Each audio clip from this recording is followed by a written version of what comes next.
So for the folks that are logging in into the Zoom, we are waiting to assemble our team here, and that includes national development, our consultants, as well as members of the planning board. We should begin around 7, and we will talk about the order of operations for the meeting and how everything will work tonight.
Hey Bob, just to let you know, we are live at the moment, so we're just waiting for the remainder of the board and the rest of the team so that we can assemble our panel. All right, am I the only one on the board right now? That is correct. Okay, all right. So, Okay.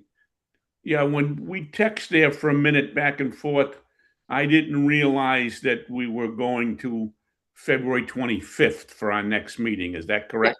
yep, Okay. we'll talk about that. Yep, No, just so when yep. we, at the end of the night, we can make sure everybody knows. And I included it up front as well, just so we share Okay. that. So I've got just a few slides, and then Randy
Mr. Chairman, Joe Mitchell is going to be late, as I mentioned on my text messages earlier today, because he has a CPC meeting, so he's going to join a few minutes late. But we do have a quorum of the planning board. You have David and Daryl here. And we do have our peer review traffic engineer from Bowman. This is Phil Vivieros is joining us as well. I'm just renaming some folks, making sure that you're all identified accordingly. So if you're on the planning board, you will have planning board member after your name. There we go. And um,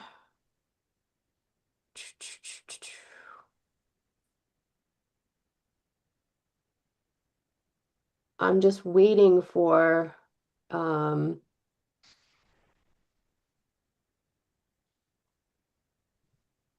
HUD-TV. And you'll explain to everyone listening how they get your attention, right? So they can Yeah, speak. yeah, I will do that in my little preamble. All right.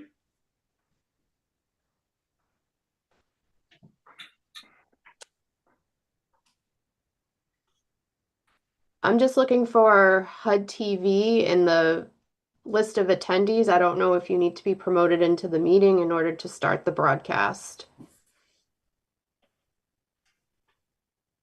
And Christina, they're listed here down on the.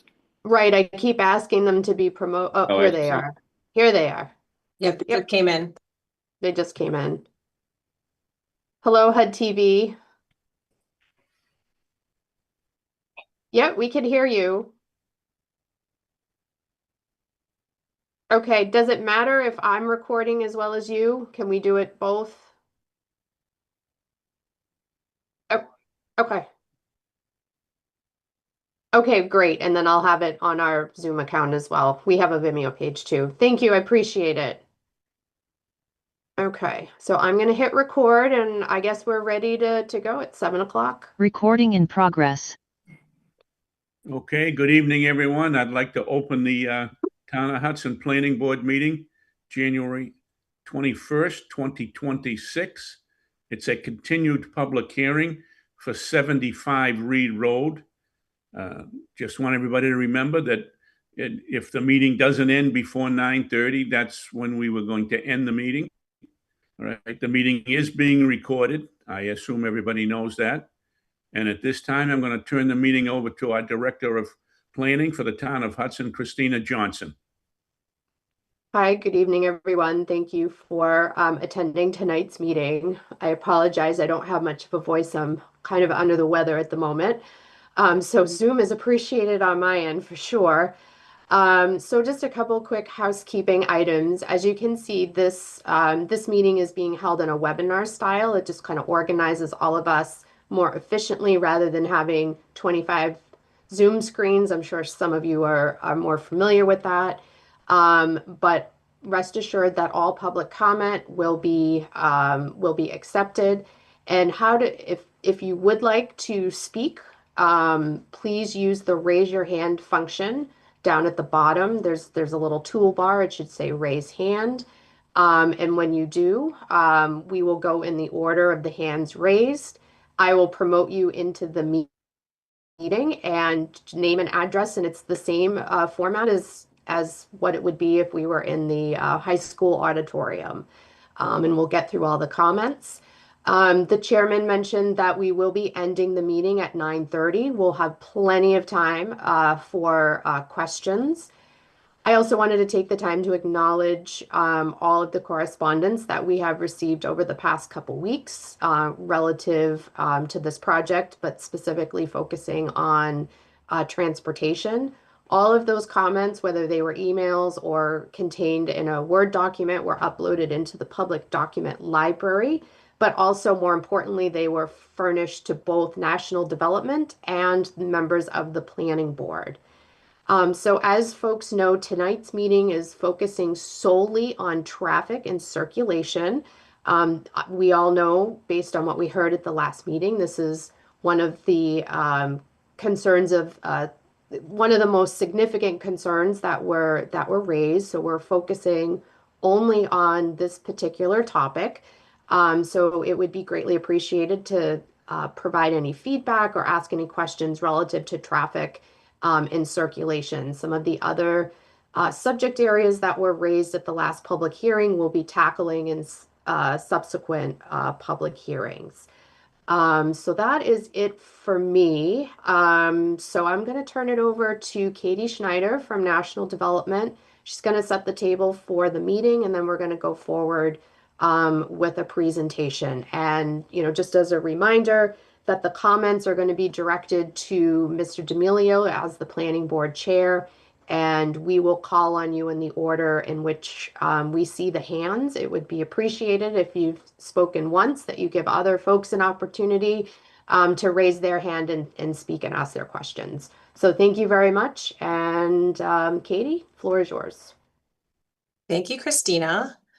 I'm working on sharing my screen, so give me one moment. Did that work?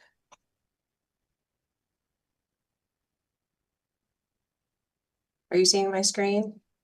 We are. I am. Oh, you're seeing the wrong screen. Hold on. You're in the presentation mode. Why it does that to me? Hold on. Well, we're happy to be back while I try to multitask here and figure this out. Thank you so much for joining us, for the members of the planning board here tonight, for all the assistance and keeping us organized, Christina, for folks in the community that are here and participating in the second meeting. We really appreciate it. As Christina mentioned, our goal is to stay focused and really take a deep dive into the traffic analysis that's been conducted over the last several months on our end. Randy Hart is here tonight, and hopefully you can see Randy on the screen. He'll be spending most of tonight speaking. But before jumping into what Randy's working on, I do want to just briefly mention that we've been, like Christina mentioned, we've been at work listening to the comments. We appreciate the comments that are coming through to us. We took copious notes at the last meeting. We're continuing kind of our efforts to listen to those comments, look at our plan, make adjustments where needed. And we do intend to be back before this community in February 25th, with another update, which will share some more details on the site, as well as the results from the sound study. I just think it's important to say that, I think a very distinct difference from the process that was followed by the last developer. We wanted to really break down the conversation and the discussion into smaller bite-sized pieces. So I appreciate everyone's patience, because it's taking a little bit longer for us to kind of work through the material. But just given the scale of the project, we felt like it was the right way to do it. So kind of just wanted to say thank you for everyone's patience as we kind of work through the material. So let me just hit share again. We might just end up being in the regular view, which should be just fine. Everyone's okay with that? Can you guys see my screen? Yep, there you go. Okay, it's not in the presentation mode, so I apologize, but I just want to make sure the material gets out there. So just a reminder on the path that we've been on. We obviously filed our review application on the 19th of November for those that participated in our December 16th hearing at the high school. We provided a general overview of the project and engaged with RKG, who did a fiscal impact analysis and provided project valuation. So we'd appreciate all the comments that were provided at that time. Tonight, we're here to talk about traffic, which we've discussed. And I'll also highlight that Bowman, the town's third-party peer reviewer, will also be joining tonight, and will probably provide a few comments following Randy's presentation. And as I mentioned, we'll be back before this board. We'd like to kindly request a continuation to February 25th, at which time we'll focus in a little bit further onto the specific site details. We'll hone in on some of the landscape details. We'll provide some updates to a few tweaks that we're making to the site plan to accommodate some comments. And at that time, we'll also have feedback to share on the sound study that's underway. So that's kind of the playbook for a roadmap for things that are to come. And again, before handing the mic over to Randy, and I'll make sure to interview or mention all the folks that are here tonight. I also received a handful of comments about MIPA and where we are with our MIPA review. So I thought it would just be helpful to share some details there. So we met and engaged with MIPA about a year ago, and reviewed sort of the general scope of the project at that time. We didn't have all the details at the time, but we shared with them some of the early plans. They elected to kind of pick up where Portman, the prior developer, left off in their process. And so our next step with MIPA is coming up in early March. We plan to submit our draft environmental impact report, or what we say, it's a little bit of alphabet soup, but the DEIR. And that analysis, that submission will include all of these sort of topics listed here. And what's important, I think, for members of the board and the public to know is that, you know, through the state's process, that will kick off a 30-day comment period. So the anticipated timeline for the comment period to be available is middle of March through middle of April. It's a 30-day period. So we're just kind of following the rules of the MIPA process. This is a two-step review. So the draft environmental impact report will be reviewed. The state will issue a certificate that will be a compilation of comments. Their concerns or issues or questions will come forward through that certificate. And then it will be back on us to prepare the final EIR, environmental impact report, and then we'll submit that and it will go through another round of review. So it's a two-step review process. So I just thought that would be helpful information. It's kind of happening on a parallel path, slightly delayed, because we're including the comments we've received, you know, from the public, from the community into these reports. So that's why it's coming a little bit staggered from our local town review process. And with that, I will stop sharing my screen. See if that worked. I know we have Hollywood Squares here tonight. So Randy Hart is our lead traffic engineer on this project. Randy was just reminding me that he has 31 years at VHB, very well versed in the world of traffic. We're really thankful to have him on our team. There's a few other folks in the room tonight that I just want to make sure I mention. Jack Wilson, my teammate here at National Development. Austin Turner doesn't have much of a speaking role tonight, unless there's some questions asked, but here to, he's our site civil engineer and can address things if needed.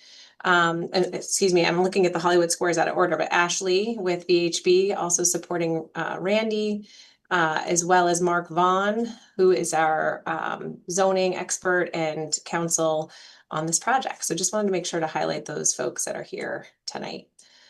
Did I miss anybody? I think I got it. So Randy, I will hand you the mic. I'm looking forward to questions and comments after the update. Hey, Katie. Good evening, everybody. I'm Randy Hart with principal of VHB. And I'm going to apologize for my voice. I'm on the backside of the flu and my voice is not catching up to me. So it's scratchy and I hope it's not too annoying for everybody. So we have developed a new traffic impact and access study for national development, which is consistent with local and state standards for traffic impact review. We've reviewed and considered comments from the prior development Portman. We tried to, listen to what people had to say and build in things that were important to them. And as part of that, people were not satisfied with the study area that Portman had. They only had 9 intersections. We now have 20 intersections included, and the interchange, which they didn't include either. So we've added quite a bit to the work that they did, and everything we did is brand new. We conduct an assessment that includes a review of existing roadway conditions and safety. We review existing and future traffic conditions, both with and without the project in place. We provide an assessment of potential project influence within the study area, including expected changes between the former and the proposed use. We review access and operations both with and without the project in place. And as Katie's already mentioned, the town appointed peer consultant Bowman has issued a letter, basically their review of our work. They have some questions and comments, and we are now in the process of responding to those. We should have those ready probably in the next week, maybe a little bit longer. But one of the things mentioned in the letter is that and I'm quoting, overall, the methodologies contained within the TIS conform to standard engineering practice. So it's good that we're on the same page relative to the inputs and generally what the output is as well. As I mentioned, we have a study area that's fairly large, 20 intersections plus the interchange. And I'm not going to read all the locations. I just wanted to give you a sense in case you haven't looked at the material. Each of the square boxes that are blue represent unsignalized intersections. These circles that are purple represent signalized intersections that were included. And the interchange that we included, obviously, all of the various ramps, merge, diverge, all the movements in those locations. So one thing we do as traffic engineers is we collect traffic data for critical periods. We collected our own traffic data back in January, February 2025 at all the study area intersections during the weekday, 7 to 9 in the morning and 4 to 6 in the afternoon. And then again on Saturday midday from 11 to 2.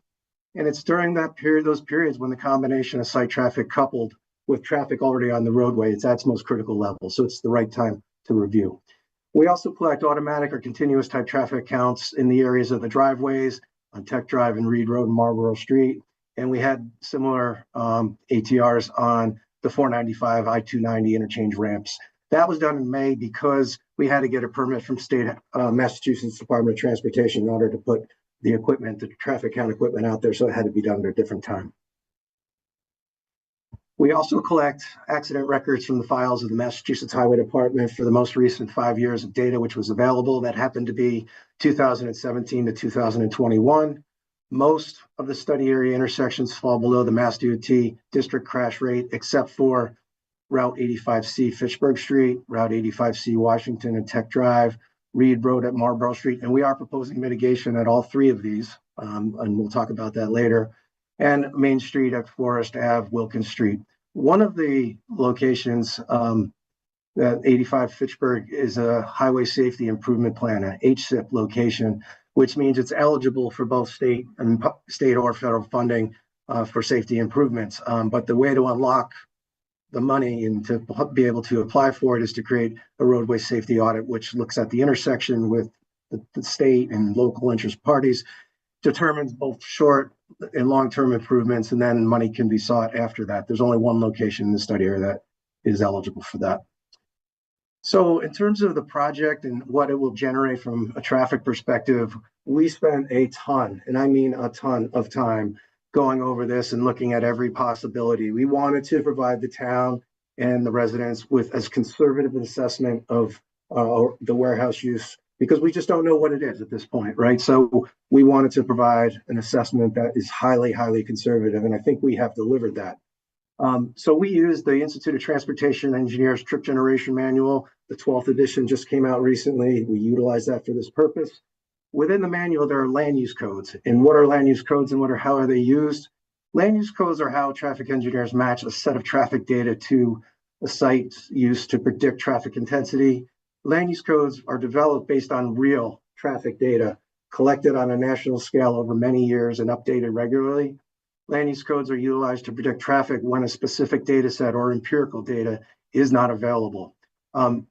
Based on an extensive evaluation, we decided to use Land Use Code 156, was selected for the warehouse categories within the ITE manual.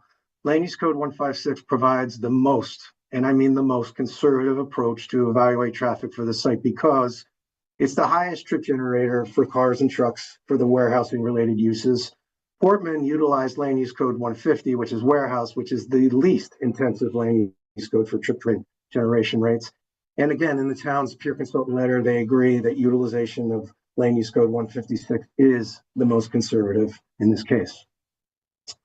This is a table directly from the traffic study, table 7, and it has 3 columns. The left-hand column shows projections for the Intel facility when it was at full operation. The middle column presents projections for the proposed use at the proposed size using Land Use Code 156. And the right column shows what the difference is. And the differences are significant. If you look at the weekday daily number, the proposed project that we're presenting here tonight is 50% less from an overall traffic perspective.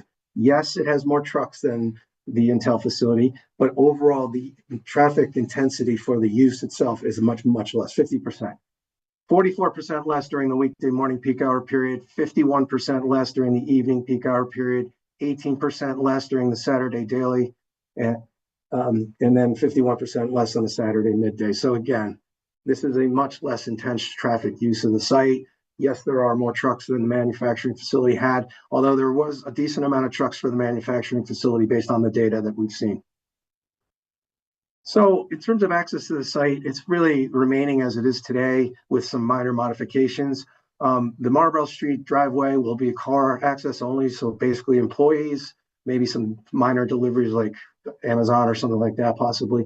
And then the truck access is going to be directed to Reed Road, Tech Drive to 85C to the highway system and back. That's the only roadways we anticipate the trucks will, utilize as part of this project, and we're going to direct them to do so. In terms of the driveways, they're very, very wide today, and they're wider than they need to be, even with the proposed use in place.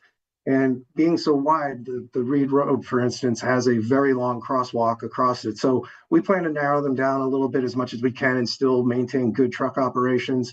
And by doing so, we narrow the crossing somewhat, and we're going to provide new curbing and sidewalks in the immediate area to allow for ADA compliance, which doesn't meet today. Same thing at Marlborough Street, narrow it down a little bit. And there is a crosswalk just to the east of us at that location, and it is an ADA compliant, so we're going to bring it up to ADA standards. So operational analyses, we perform operational analyses at all the study area intersections under existing conditions, but then we also do it 7 years in the future under a no build condition without the project, and then a build condition with the project.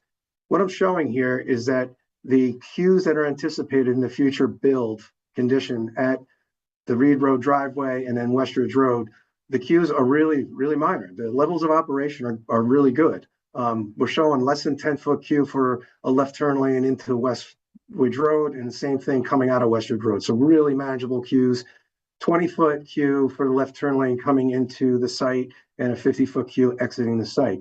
And this is 95% tile queues, which means 95% of the time the queue will be this size or smaller.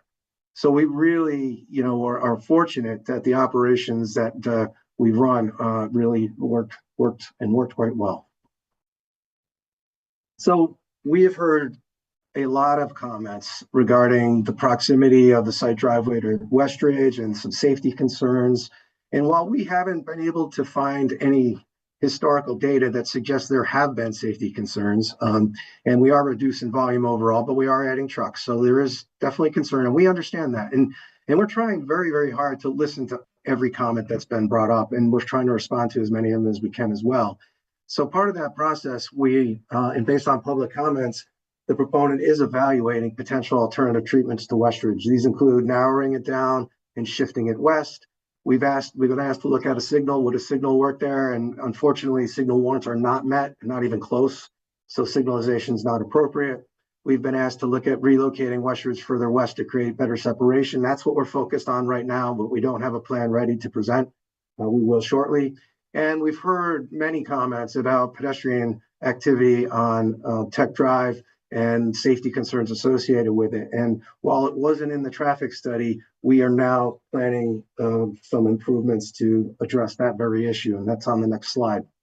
So the concern that we've heard is that there's a crosswalk today, right, across from the soccer fields on Tech Drive. It's shown on the picture on the left. There is no control there whatsoever. There's nothing other than the crosswalks and ramps. But the concern is that the curve in the road, looking far down the plan, you don't have good sight lines to a pedestrian on the left side of the crosswalk. And so people don't feel it's safe. And there is an easy fix to that. What we plan to do is install what we call rapid reflectorized flashing beacons, or RFBs. And they consist of signal heads that are basically put at the crosswalks themselves, but we're able, as part of it, to attach a supplemental head around the corner. So when somebody comes up to the RFB and they push the button and the lights come on, not only will the lights come on at the crosswalk, they'll come on at the supplemental head located, strategically around the corner to give a motorist as much advance notice as possible that there could be a pedestrian ahead. So that's a new mitigation item that hasn't been discussed before. Additional mitigation, we're doing a number of things at a number of locations, including Route 85C at Fitchburg Street, Washington Street at Route 85 Tech Drive, Forest Vale Road, Marlborough Street. And again, in the town's consultant's memorandum, they say that they concur with the proposed improvements mitigation at these locations. And I'll just go through them real quick. At 85C Fitchburg Street and Washington at Tech Drive, we plan to provide optimization to the timing and phasing that exists at both. There's room for it based on our evaluations there. At Forest Vale Road, we plan to stripe a double yellow center line and outer lane lines along the full length of the roadway. There's no striping on the road today, none. And stripe the Forest Vale Road eastbound approach to Tech Drive with one left turn lane and one right turn lane, matching what we observed the operations to be out there currently. And stripe a stop bar at the Forest Vale Road approach to Tech Drive as well.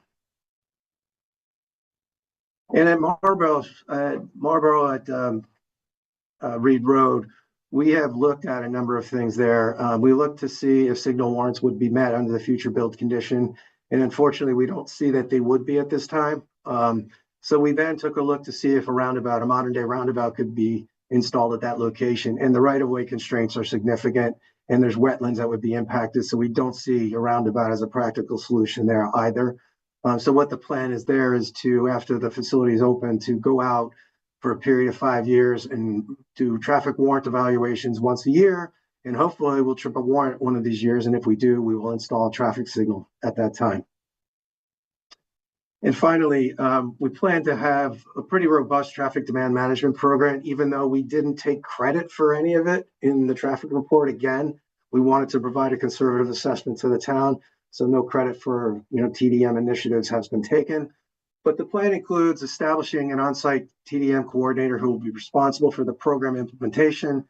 We will provide information to employees on the Hudson Berlin Catch Connect service, provide bicycle storage at key locations on site, provide an employee ride match program to encourage carpooling. We plan to designate preferential parking in the parking lot for carpool vehicles to promote carpooling, and provide an emergency guaranteed ride home program for employees who participate in carpooling. We also plan to provide materials about the TDM program to new employees when they're hired and brought on board, and include a break room, most likely on site with vending machines to limit the need for employees to make trips during the day, host occasional transportation related events to promote the use of commuting alternatives. And so that's a very, I'll call it relatively quick overview of transportation and some of the mitigation items that we're proposing. Our next steps are to do two things. One, finish the response to the town's peer consultant, which again, I think we should have in the next week or so. One thing that is being added to that response, even though it may or may not have been brought up directly in the response itself, is some of the things we heard from others, including the transfer station and the trucks associated with the transfer station. We didn't include that in the traffic study initially because it wasn't given to us as a background project. But now that we know about it, we've gotten the traffic study, we've looked at the routes, and the routes aren't on Tech Drive or Reed Road, but they do touch on study area intersections. So any intersection where the transfer station is running trucks that's in our study area, we have now changed the operational analysis, and we're including that as a supplement in the response to comments. So I just wanted to put that out there. And then second, we're going to finish our work in looking at concepts for potential modifications to the site driveway and Westridge Road.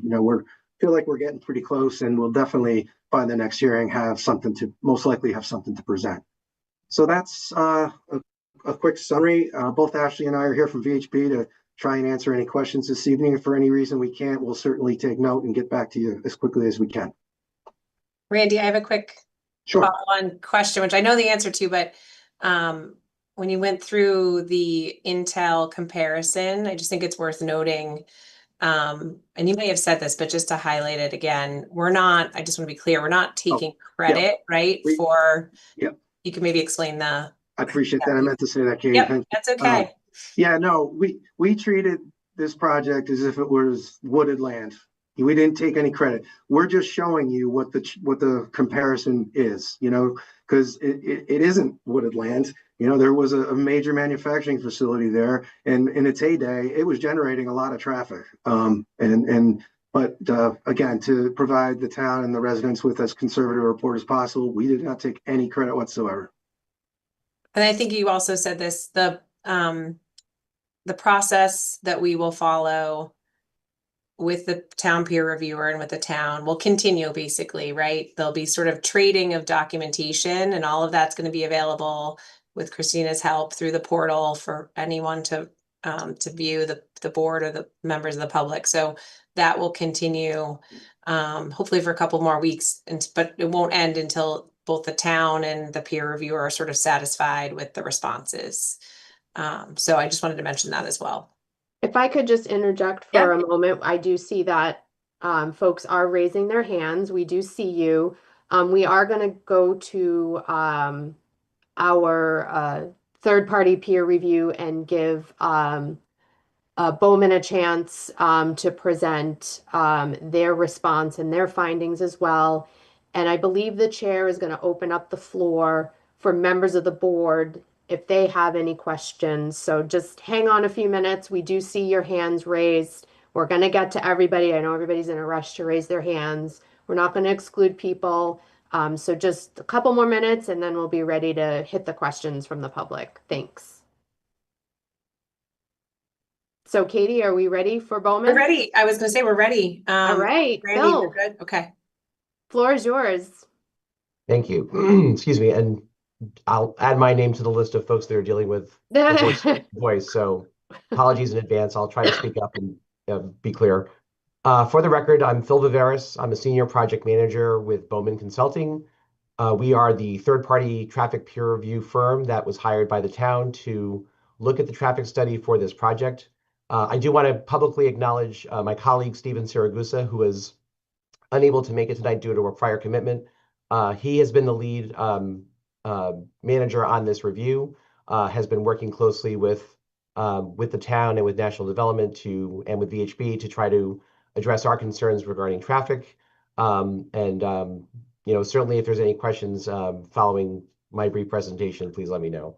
I don't have a prepared presentation, so I'll just kind of run through quickly sort of the highlights of our review. I will note, by the way, that, and I appreciate Christina doing this for us, among the documents that are available to the public on the website for this project, our peer review letter, which we submitted to the town on January 9th, is included and is available on the website. So for anyone that wants to take a more detailed look at our review and our comments, please feel free to look at that and do so.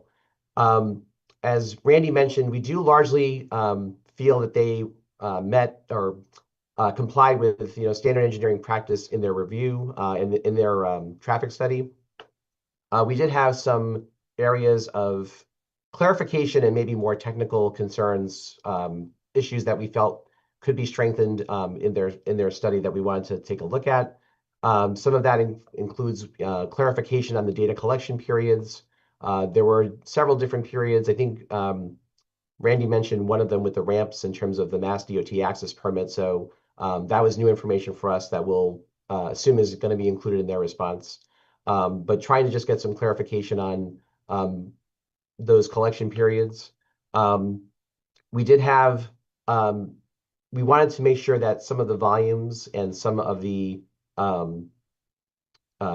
stated volumes for the intersections were consistent between the raw data that was provided and the schematics and graphics that were included in the report and the analysis. So just making sure that that information is consistently provided. Updating crash data. I don't know if Randy, if you mentioned this, but at the time that the study was completed by VHB, publicly available sort of closed crash data only went to 2021. Since the study was submitted, an additional year's worth of crash data has been made available to the public via Mass DOT. So we have asked VHB to look at that additional year's worth of crash data and note if there's any significant changes in crash patterns or crash incidences that have been occurring within the study area locations. We also noted that one of the intersections, Washington and Broad Street, was restriped in 2022, and we have asked for some additional information even for more recent years beyond 22, just to make sure that there hasn't been any sort of negative patterns and crashes since that restriping has taken place. We have asked to include background projects. Again, Randy just mentioned the transfer station project. I know that was mentioned by a number of members of the public in their comments to the planning board. So we look forward to getting some clarification on the projects that they have included in their background calculations, along with the transfer station and those potential impacts. Couple of minor clarifications with, making sure that some of the recommendations for the improvements, to the driveways meet the zoning requirements with regard specifically to curb radii, making sure that those are met, for the town's zoning requirements. And then one of the other, maybe more, I guess, significant technical comments is that also there is a newer version of the software that is commonly used to analyze traffic operations, both the signalized and unsignalized intersections. So we want to make sure that VHB is using the most recent and sort of most up-to-date software. We have found from some of our own work, not just in peer reviews, but some of our own studies, that there have been significant differences in the reporting results based on the various software versions. So we want to make sure that those results are reported, based on the most recent software information. In addition, looking at some of the site distance calculations, we want to just provide some additional information on the site plans themselves, site triangles, to confirm that some of the measurements that they have provided in their study have been satisfied with the improvements that they're looking to do. Also providing turning templates to make sure that, especially for that Reed Road driveway that is going to be used for trucks, that there is access available, that trucks that are using that driveway will be able to navigate those turns successfully. Also looking at the Marlborough Road driveway for passenger vehicles, but also for fire trucks. We want to make sure that the largest fire truck in the town's fleet will be able to access both driveways. Obviously, the Marlborough Road driveway is meant for passenger traffic, so the design requirements would only be just for an emergency, access for a fire truck, but making sure that those movements can be accommodated. Aside from that, we also had a couple of suggestions for additions to the mitigation, the TDM measures, the transportation demand management measures. It's a robust list. We felt there could be some additional potential measures provided specifically for electric vehicles and bicycles and other amenities that might encourage more alternative vehicles and multimodal uses to and from the site. Again, all of those concerns, and largely technical in nature, are documented in our peer review letter. Again, it's available to the public. You can download it and review it. And certainly, if there are any questions about our review, I will be happy to answer those as they come up. So I appreciate your time, and again, thank you for allowing us to take a look at this project from a traffic perspective. I just also would like to mention that Bowman will be sitting at the table with VHB as we start developing some of the mitigation measures and offering feedback as well, as the representative for the town. So he will be part of that process once those plans are a little bit more advanced than they are now. And I will add one more note just from a process perspective. Randy did mention that he is preparing a written response to our comments, which we hope to receive the next couple of weeks. Once we get that information, we will plan to file against essentially a re-review of the project incorporating those changes. And we will again submit a letter with our feedback to the town that presumably, Christina, that letter would be made available to the public along with the other documents for the project. Thank you. Thank you. Randy, thank you very much. Nice presentation. Phil, thank you. All right, before we do open it up to the public, I'm going to see if any members of the planning board want to offer a comment or a question. David, I'll start with you. Yes, I have a question for Randy. Can you explain the process that you used in order to incorporate the difference in the traffic coming from the transfer station? The Their VAI did a traffic study for the transfer station work, and in it they demonstrate the routes in which they will travel. And so any route that went through a study area intersection for one of the trucks from the transfer station, we included whatever the number of trucks was at that location, and then we updated the analysis to reflect it. And what was the time period of their study? Ashley, do you recall the date on that? I don't recall it off the top of my head. Okay. And how do you know that you're not counting the same truck twice if you're using two different reports? So they projected the number of trucks in the direction in which they would be going. And so we know that from our study, we had our trucks included where they were appropriate, and they were defined on Reed Road, Tech Drive, and 85C. That's where they are. That's the only place they're going to be. Yeah. The transfer station trucks are not on Reed Road, Tech Drive, or they do go to 85C, but they come in through the roundabout in that sort of path.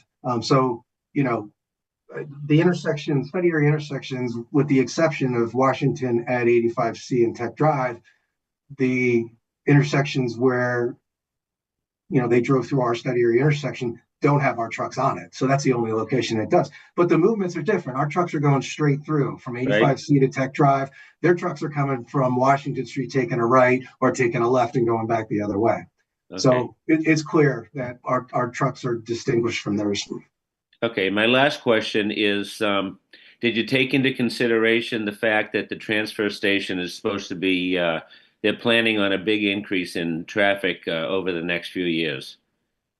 Yeah, we used whatever the projection was for the final condition. Okay. All right. That's all from me right now, Bob. Thank you. Thank you, Randy. You're welcome. Daryl. Good evening, everybody. Randy, I'm hoping you can expand your response on the calculations based on the pre-2015 numbers. You mentioned that I think it's mentioned that you mentioned that the traffic is based on a peak of 1,700 employees. We don't do it by employees, we do it by square feet. But I mean, sometimes you can do it by employees. In this case, we did not. We used the square foot of the previous facility when it was fully operational. So there's no data, actual data of the traffics that actually occurred there from the pre-2015 until, so we're basically making assumptions. Yeah, no, but it's the same assumption that we use for the assumption of the project as well. It's the ITE manual for this very specific type of use for the very specific size. So the projections we made for us, we did it, the projections for the former use the same exact way, just with a different land use code. Right. But there is a possibility that actual count could be less in the Intel site than what we're projecting. Absolutely, and we have the same potential for our site too. You know, we use the conservative land use code purposely. We don't think we're going to get a user of that nature. We don't, but in case we do, we were careful. Yeah, no, I get that. I just, when we compare, you know, obviously there's, in your analysis, there's obviously the comparison of automobiles versus trucks, and everybody understands the relationship of automobile traffic, but I think the majority of people are very nervous about the truck traffic at least tripling. It could be worse if it was less than in the Intel days. Yeah. So it's just, that's why I think most people are nervous about the tripling of trucks. So that was it. I just wanted to make sure that I understood the assumption. Thanks. Joseph. Yes. Hi. A couple of questions for Randy. And if you could help educate me, when you talked about queuing, the queuing studies that were done, that I think the two different numbers that were given were 10-foot and 25-foot queuing, depending on the turn.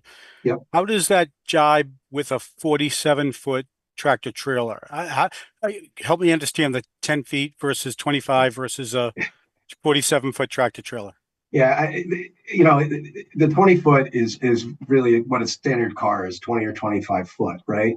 But the analysis, the way the synchro works, is just it provides you what it thinks is the normal kind of queue. So what that tells me is that the trucks aren't going to be sitting there for very long. They're going to be moving, most of the time. And 90, it's a 95th percentile queue, so 95% of the time it's going to be at that level or lower. And when I saw that initially, as a result, I was very happy to see it, because I know there's concerns about the trucks waiting to make a left-hand turn in, and it tells me that they're just not going to be waiting to make left-hand turn very often. So it's a good result. Okay. My other question is more around, I'm not sure who this is for, but it's more around the wear and tear on Reed Road and Technology Drive, where the internet's a dangerous thing. I'm reading that a fully loaded tractor trailer has the same effect on a road as 4,000 to 7,000 cars.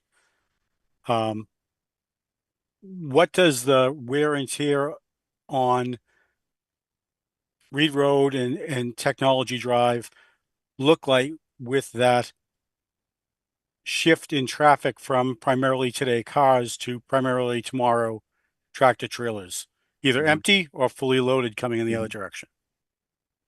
Yeah, we undertook at National's direction a pavement assessment evaluation of Tech Drive. And JTC, it was a sub of ours, does the work, but we brought them on to do so.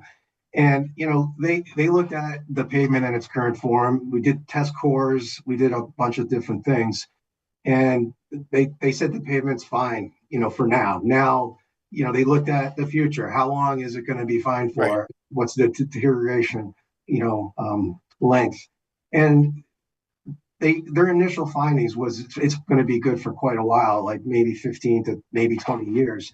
Now, a couple of people, or at least one person from the community, has written in a letter regarding the review of that material, and they've made some suggestions. So we're going back with them and trying to reevaluate to make sure we're all on the same page. We've looked at the comments that were made, and we've looked at other standards. And it looks like the JTC report is pretty darn close to where it needs to be. But again, like I said before, we're listening to every comment that's made and trying to be as responsive we can to each and every one of them. So we're going back to make sure that we have the right information. So we're looking at it very closely. Great.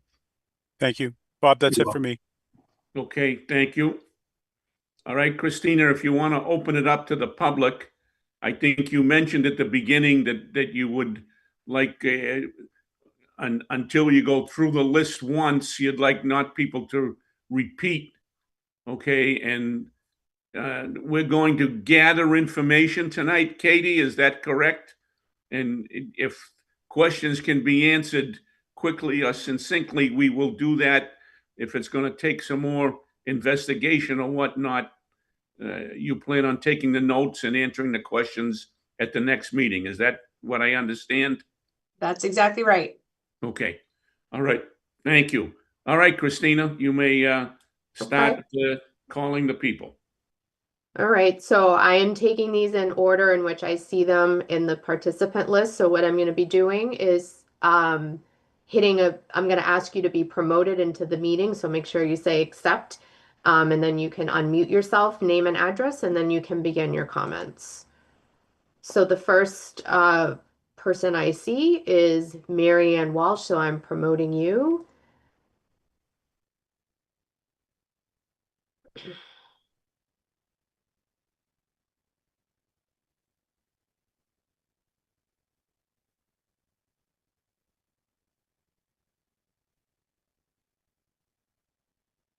You do need to not decline being a panelist. You need to accept so that we can, there we go. Excellent. She's going to be in. Okay, Ms. Walsh, you are in the meeting. So just unmute and you can ask your question, name and address.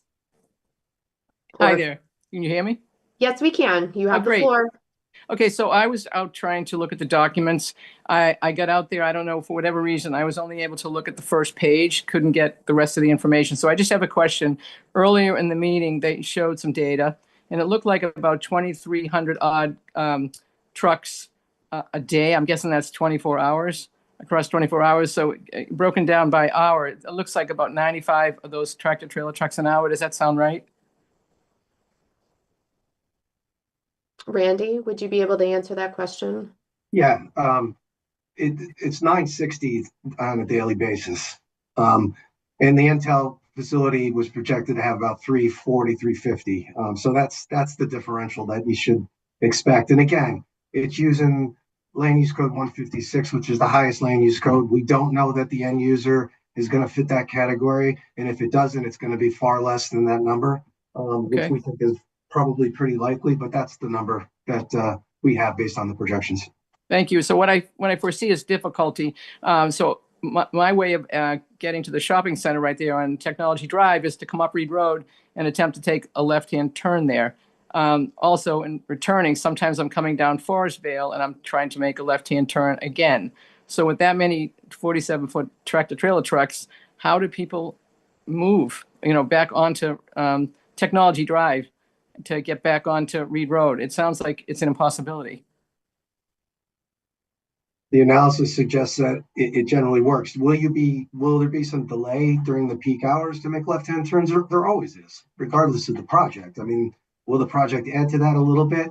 I guess in one instance you would say they are, but if you looked at the overall Intel traffic in total when it was fully operational versus our project in total, there's less traffic as a result of our project. Now I know Intel's been out for a long time, but they were generating, nearly double the daily traffic that we will be. So, but each vehicle is a 47-foot tractor trailer. It doesn't equal a car length. So it's going to be. It doesn't necessarily mean that each trailer will be, the big tractor trailer trucks. There's varying size trucks that'll be used for the site. And again, we don't know the end user, so we don't know the makeup of the truck fleet at this point. Okay. But I wouldn't assume that every one of them is a tractor trailer, major tractor trailer. There'll be other sizes, I'm sure. No, I appreciate that. I was just trying to figure out what the impact would be, whether, I probably wouldn't bother to hassle with it. It was a lot of traffic and I wondered the impact on the businesses in that strip mall right there that, it might really impact businesses in the area. My ability to get downtown would be very inconvenient for me to get downtown from there, even, go to those businesses downtown. I might just turn around and go to Marlboro. That's what I'm saying. I'm just concerned about impact. We have a lot of nice businesses on Main Street. But if it gets too difficult to get through Hudson, I'm just concerned that there would be some impacts to the local businesses. Thank you. Thank you very much. Okay.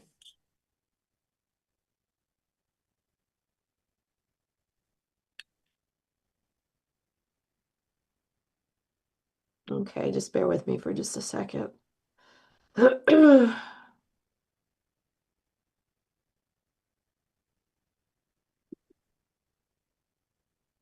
do I put you back in the oh my goodness. Trying to put her back in the participants without removing her from the meeting. I don't want to remove you from the meeting. I think you might be able to just. I just did that. Am I out of there now? No, you're still here. Okay. I don't want to remove you from the meeting. Well, it wouldn't matter. I could just come back into the meeting. It's not a big deal if you can. No, it says that you can't rejoin. Oh. Which is what I don't want to happen to Okay. anybody. Remove, put on hold, rename. All right, I'm just gonna keep you here. If you could just, I'm gonna put you on mute and then we're just gonna go to the next speaker. Apologize. So our next speaker is Marco DiMartino. I'm doing the same thing. I'm going to promote you as a panelist and then you will have the floor to speak.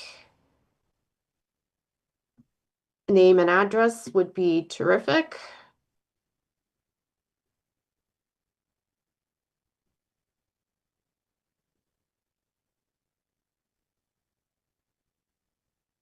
Can you, Hello? can you hear me? Oh, yep, we can. Great. So, Mark Martino, 75, 46 Stevens Road, Hudson, Mass. I have a few statements. Won't be long. So I appreciate the work by VHB and the peer review company. But I want to state for the record that Marco, neither we're having a hard time with your audio. see Yeah, if I I'm only can, getting every third word. yeah, that's here. I don't know what to do to.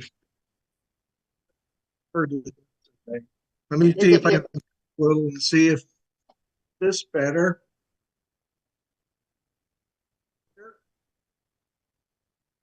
no, we can't hear you. It's not the volume, Marco. It's not the volume. What I'm told by folks is that it's backed up. I'm gonna have someone else call in and present, okay? Oh, That's by fine. telephone? By, Okay, we'll do that. And we'll just keep moving on and I'll look for your phone number in the list, okay?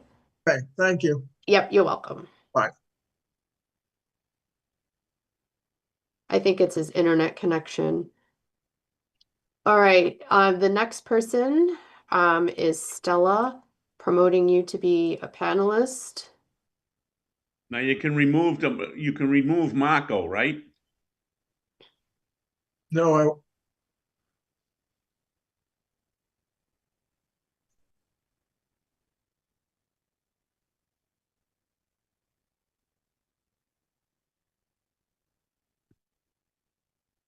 All right, so Stella, you are now in the meeting, so if you want to unmute and ask your question or make a statement, you have the floor.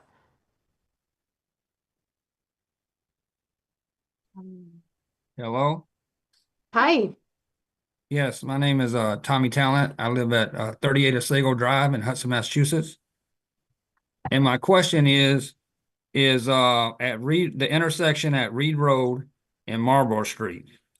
You got a curve there and you got a caution light. Okay. So at the intersection of Reed Road and Marlborough Street, you got a caution light there. And like I said, I've lived here for a long time now, and when I'm out in my yard in spring, summer, and fall, I hear numerous people blowing their horns, okay? Because people are pulling out in front of people in that curved intersection right there. The caution light, you got a red light there. And I know people coming down from Technology Drive down Reed Road, when they get to that bottom of that hill at that red light and the stop sign, a lot of people coming from Marlboro on Marlboro Street trying to turn left there. A lot of times at certain times of the day, the traffic gets backed up there. And when you turn your left blinker on to turn left on Reed Road, a lot of people will pull out in front of you because some people don't have patience. So my question is, because when they complete this project, there's already a lot of traffic has increased over the years recently. And I know when they complete this project, there's going to be more traffic congestion in that area. And I know when the traffic person who gave the briefing said they're going to monitor that intersection for the next 5 years after the project is completed. One, I reckon, who's monitoring that and how do they do that study? I don't know what the traffic data is in that intersection right there, but a lot of times, at certain times of the day, there's a lot of congestion there and a lot of people pulling out in front of people there and a lot of people blowing their horns. And I hear it in my yard all the time when I'm out in the yard working in the summertime, mowing my grass and stuff, or just walking around in my yard in the summertime. So I reckon that's my question. One, why there's not a traffic light is going to be put there because of the traffic in that area. Because my opinion is, I would think there would need to be a traffic light in that area. One, because it's a curve right there in that intersection. And when you're turning left, it's hard to see people coming from Forest Ave from that direction when you turn left to go up Reed Road. And then also people backing up on Reed Road, the traffic backing up on Reed Road. How come there's not a traffic light put in that intersection? Because my opinion is it's just that intersection is a big safety hazard, or I say a safety issue, in my opinion. And I know there's a caution light there, But a lot of people, when they come around that curve, they don't slow down for the caution light. And you have to be careful when you're turning left there to go up Reed Road. So I reckon that's I mean, I know they got a caution light there, but my question is, because that is a safety issue at that intersection there, how come there's not a traffic light being put there, especially when there's going to be more traffic in the future? There'll be more traffic in the future there in that area. So I reckon that's my question. And I'll let the traffic person talk about that issue. Thank you. Thank you. Yeah. Shall I respond, Christina? Yes, please. Okay. Yeah, we understand it is a difficult intersection, and it's one that's above the safety threshold from DOT.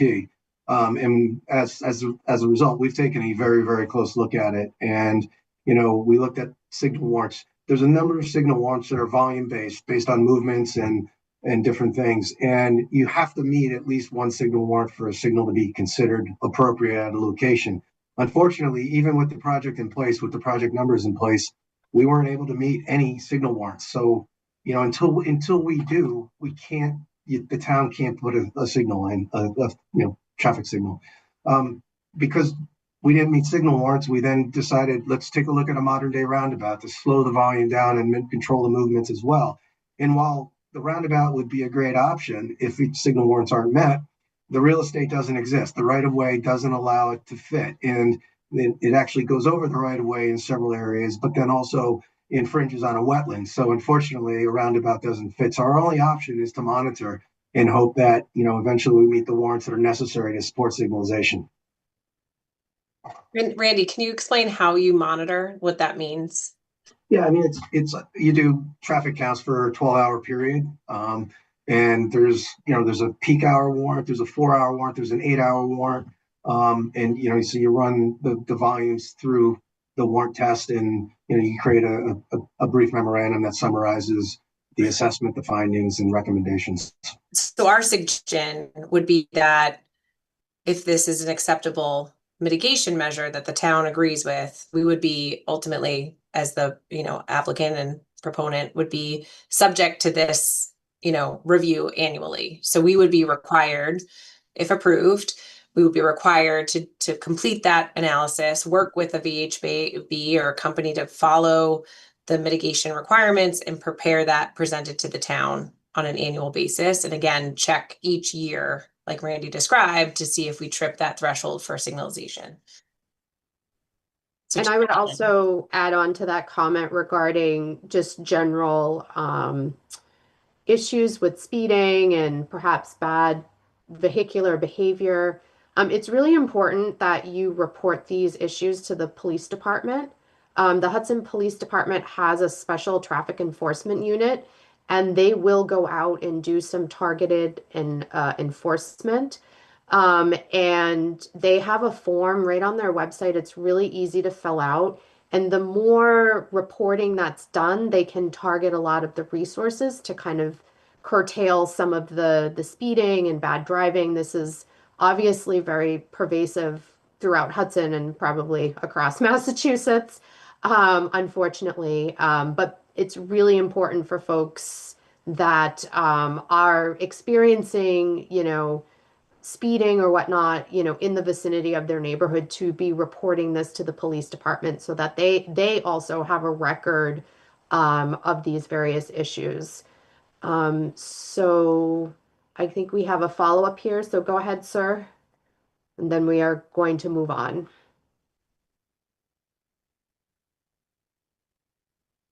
Sir, do you have a follow-up question, or is your hand just... Okay, go ahead. Can you hear me? Sorry about that. No, Yes, that's okay. ma'am. Go ahead. Yes, ma'am. I just the other follow-up question I was going to have for that. I know a lot of people that come out of another place there, and I say go drive that subdivision right there. So I know there's a sidewalk that goes up to that caution light there. Is there any plans for them to put a crosswalk right there in that intersection too? Because to go from the side of Marlborough Street to go up Reed Road, and you got the caution light there. I don't think there's a crosswalk right there. Is there any plans to put a crosswalk in that intersection as well in the future? And that was the only other question I had. Thank you. Yeah, I mean, if it eventually meets warrants and the signal's put in, I can guarantee you there'll be a crosswalk as part of that. but there is no plan to do so beforehand. Okay. All right, so I finally figured out how to actually work this thing here. So we're going to change role to attendee. And I do see that our friend Marco has returned. So I am going to bring him back as a panelist so that he can ask questions and make his statement. Hopefully this will work.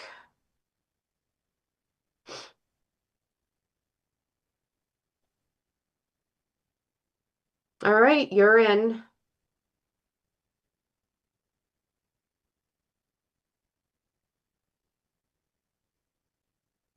Please unmute.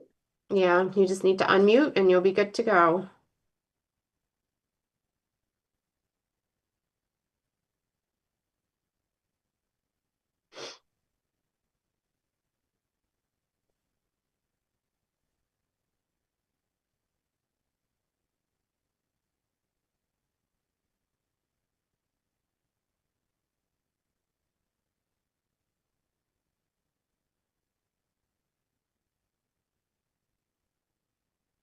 There we go. Hello?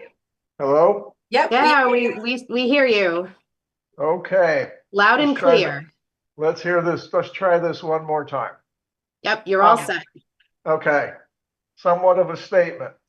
So I do appreciate the work by all the folks that have done the traffic studies. So, but with that said, for us in Westridge, the real challenge, the real problem is the safety situation that occurs when you look coming in or out of Westridge, when you start to put tractor trailers turning left into 75 Reed Road.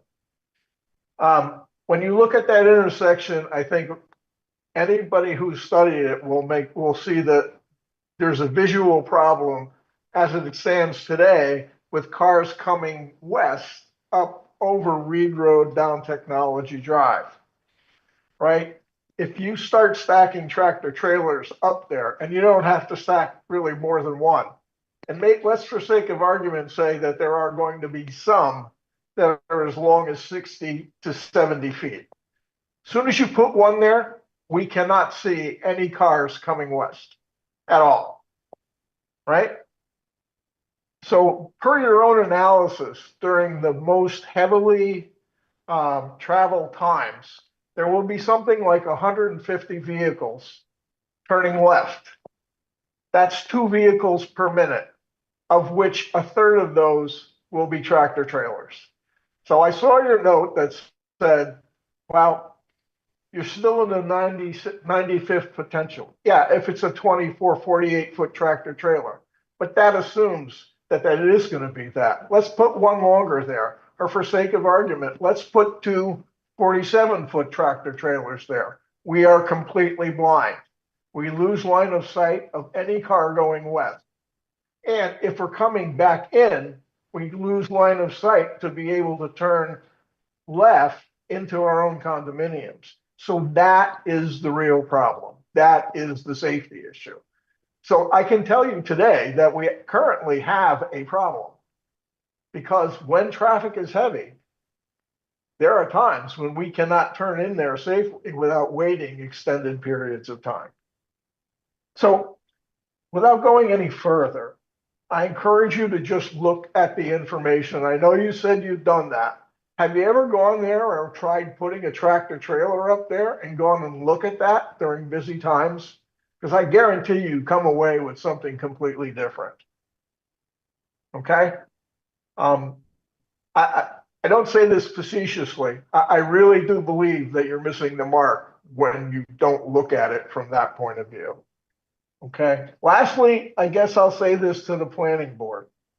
You approved the overlay.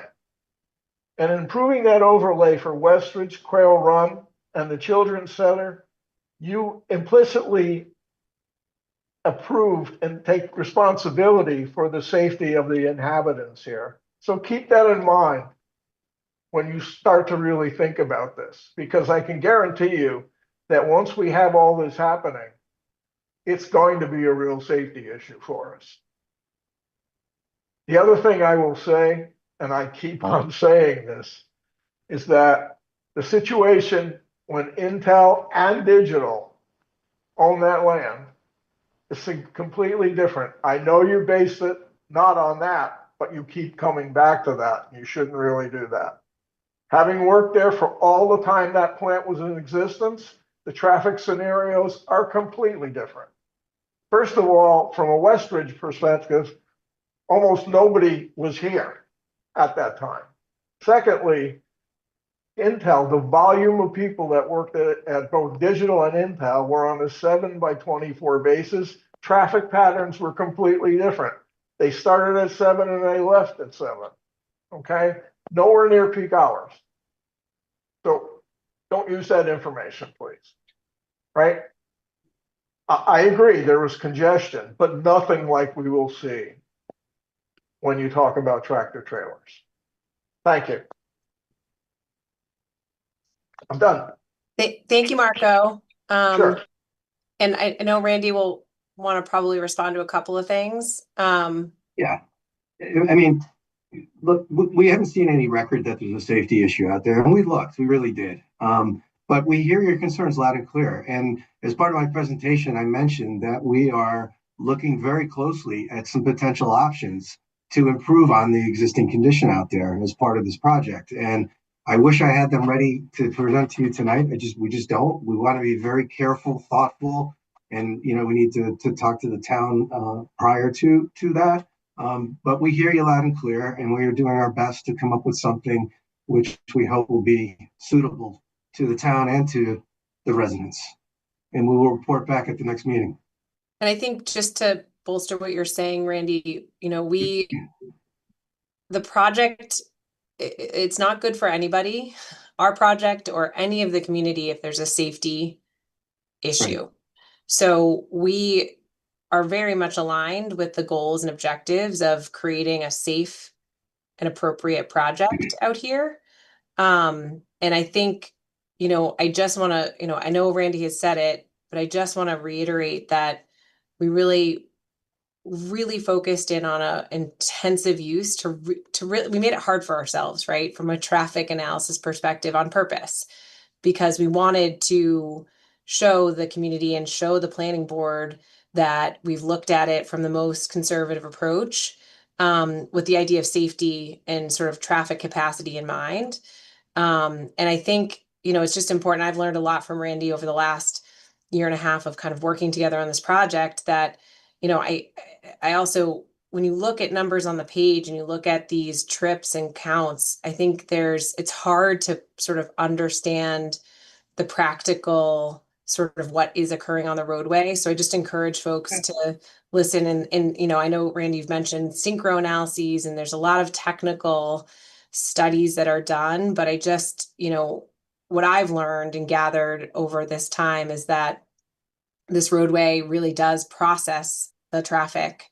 If it didn't, Randy would raise his hand and tell us so. And I'd hope as well Bowman would look at that and tell us that, the roadway network doesn't work with this development. So we will please continue to give us the comments. Please continue to push us and tell us things you're worried about. And we will try to work through everything we can to make it safe and meet those concerns.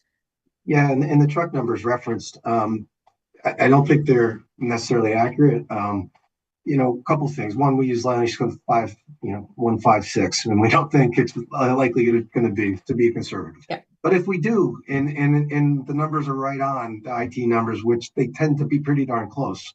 It's 960 trips a day, but it's a 24-hour operation. So, and you tend to think most of the operation will be evenly distributed or somewhat distributed evenly. That would be about 40 trucks in a peak hour. So 40 trucks in 60 minutes. So, that's just, I think the number is much closer to than not more than 100. That's for sure. All right. So next up is screen name RP to promote you to panelist. And then we have Dan Wells and Westridge trustees kind of sitting on deck. Just your name and address, and then you're all set.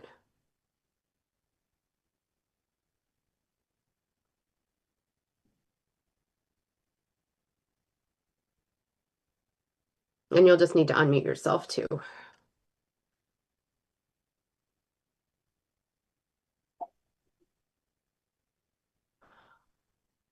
Sorry, can you hear me now? Yes, we Yep. can. You're all set. Now I can't hear you. Okay. Oh. There we go. Oh. Now I got you. You got me? Yeah, we got you. Okay. Thank you. Renee Pianca, 30 Marlborough Street here. My question's for Randy. Randy, during your presentation, you made reference to you're gonna direct and utilize the Reed Road entrance for trucks only. And I'd like to understand how you expect to to sort of run that. And I say that because there's new signs, or not new, there's signs up that talk about engine braking on Reed Road and Marlborough Street. And I can tell you that the only outcome of that has been an increase in engine braking on Marlborough Street, Reed Road. And there should be no expectation that the town's police department has to manage this, because it's just not realistic. So how exactly, aside from signs, are you thinking you're going to manage the flow of traffic into Reed Road? Yeah, so it depends on the end user, but you have to think that whoever it is can direct their employees, if they have their own drivers, and or the vendors that they use to drive the trucks, they can direct them that this is the path you will go, and that's it. And if they're caught doing something else that they shouldn't be doing, there will be repercussions associated with it. So I have to believe that there would be something available like that, depending on who the end user is.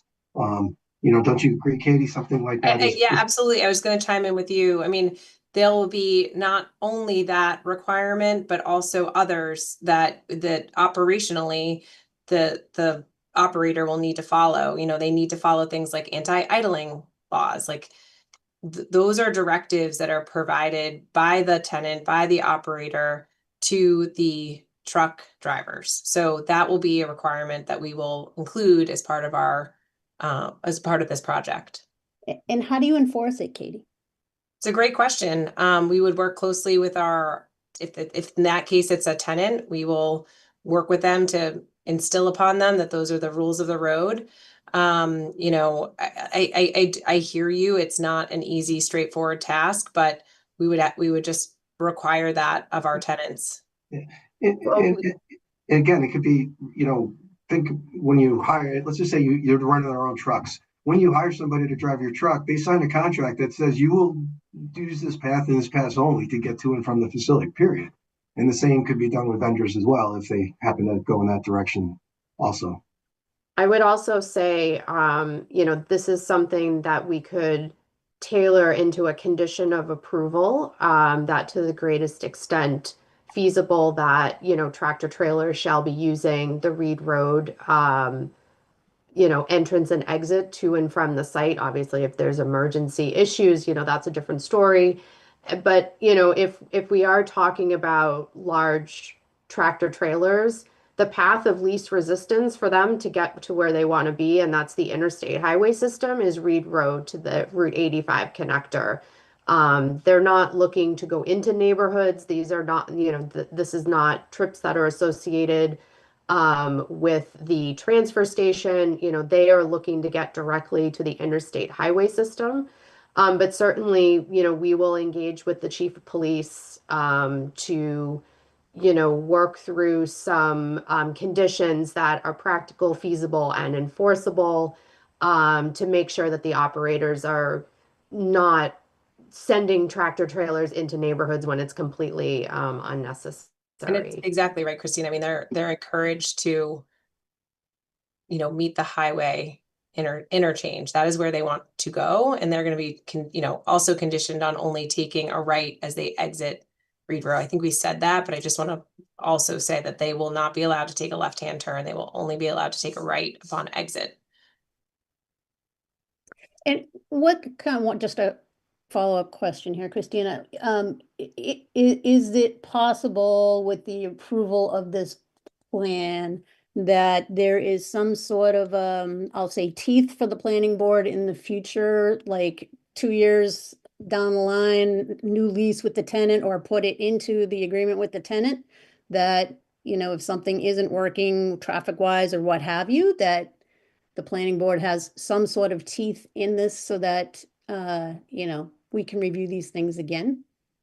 You know, this is something that we will be discussing with our municipal council and the council that's representing national in terms of how we structure this into a development agreement, which gives some more teeth to a site plan decision. So for folks not familiar with the type of a process that we're engaged in here, site plan review is more of a technical process to kind of understand all of the technical aspects related to a proposed development, and there is a decision with reasonable conditions, but a development agreement certainly gives the town more teeth. It will outline some benchmarks in terms of implementation, some monitoring efforts, and this would be executed between the town and national development.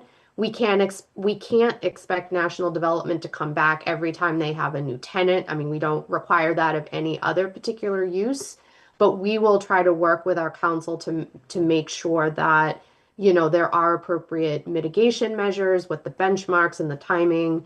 We're just not at that point yet because we haven't fully fleshed out all of the mitigation measures. So certainly dealing with, you know, tractor trailers and, you know, what would happen if, you know, tractor trailers are not abiding by the correct entry and exit procedures and are in neighborhoods and things like that. The chief of police is part of the permitting review team on this project as well as every other project that goes before the planning board. So that is a great question, and the answer is yes. Okay. And then I guess one more thing, the new town plan just came out, and I think it would be good for the traffic review, VHB to be looking at that. I know they made reference in their documentation that they looked at the town plan when putting together this traffic study, but there is a new town plan that just got released, so it'd be good to refresh the traffic. Could you be more specific when you reference town plan? Isn't the new 10-year town plan just released? No, that's still being developed. That hasn't been, we're still engaging in public feedback and all of that. The plan has not been formally released. But we will, that's a great comment, and I will make sure that that gets incorporated into that process. Great, thank you. Yep, you're welcome. Daryl, I saw your hand up. Did you want to ask a question before I go back out to the public? Sure. As a follow-up on that question about, and I understand traffic turning into the site drive is one thing, difficult to stop trucks continuing down Reed Road into Marlboro. But looking at your data on traffic exiting the site, you have a 5% left turn out of that site, which would be vehicles only. But I'm wondering, you know, that's such a small number. Wouldn't it be wise to have basically an exit, you know, kind of just an exit ramp? So shape that driveway so it's only a right turn only, and that 5% of auto vehicles can go out of Marlboro at the Marlboro Street exit to help discourage, you know, any left turn traffic at all.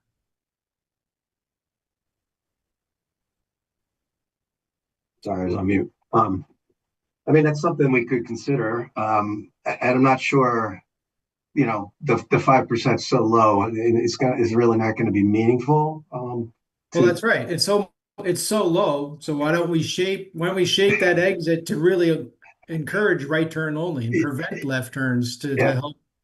Yeah, that's something we can think about for sure.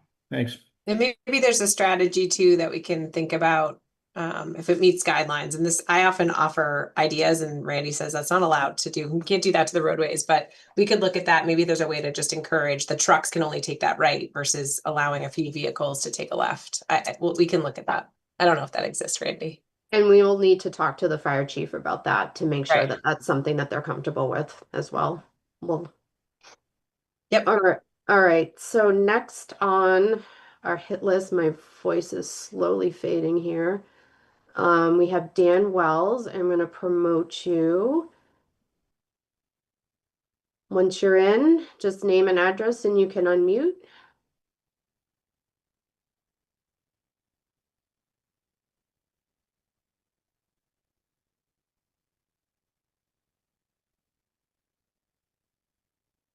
Hi, can you hear me?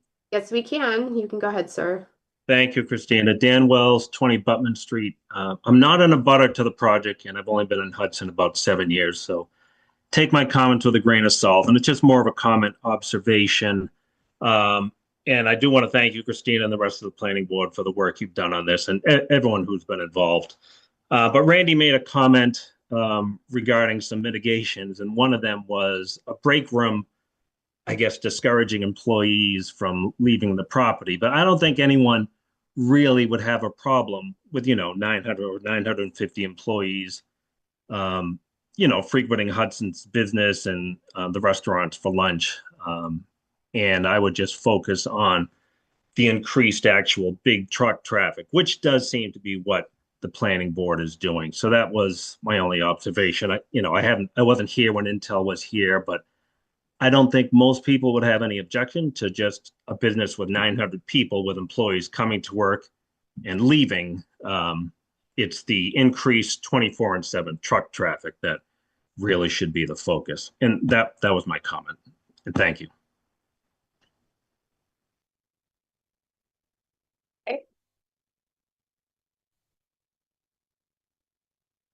You're on mute, Christina. Thank you. No one wants to listen to my voice anymore anyway. All right. So next up, we have the Westridge trustees. I'm going to promote you. And then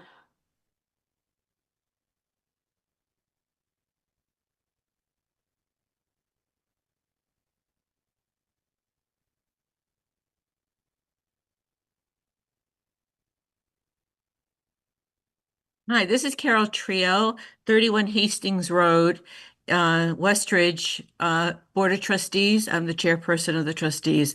I just have a few, don't need to respond right now. I just want to put a few thoughts out there for your consideration. Randy, I saw on one of your slides, you were going to move, you thought maybe moving Westridge's entrance further west, I think it is, but which I don't think we'd have a problem with that at all. Anything that will help the traffic. The way the Westridge Road is right now, there's an island between, coming in and going out.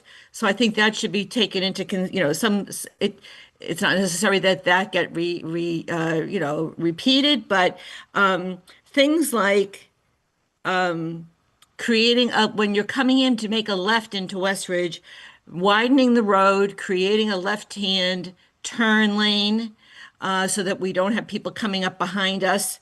That's one idea. Removing the trees and some shrubs on the road to increase visibility. A lot of people walk my cat's going to walk across the screen.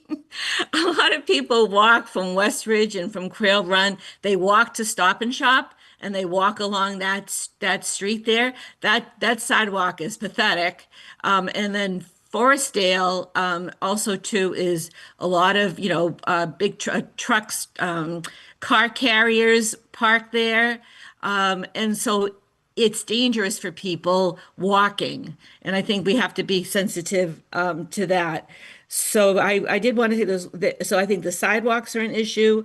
Making a the other thing I wanted to mention, and I don't know if you've taken this into consideration, that soccer field there is packed with cars. That parking lot and on the street as well. People park on both sides of that street where that soccer field is.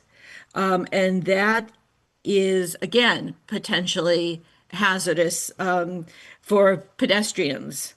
So I think that was kind of the soccer field parking, the sidewalks, widening the street so that we can add a left-hand turn lane to get into Westridge, maybe changing the Westridge entrance configuration, and improving visibility by cutting back trees on both sides of that street.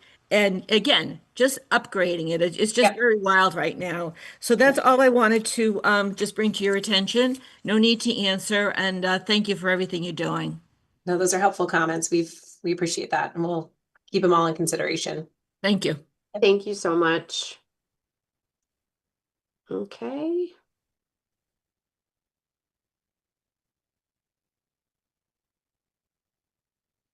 Put you back as an attendee.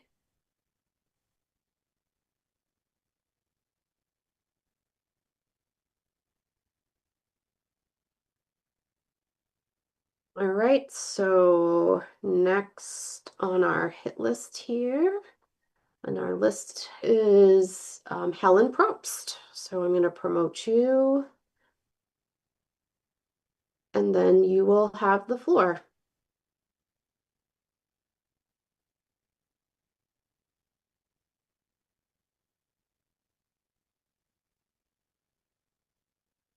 So all you need to do is unmute, and then you are all set, Helen.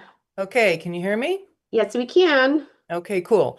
Couple of comments. First of all, I really want to say how much I appreciate National Development's really working with the town, with our residents on this subject. It makes a really nice change from Portman.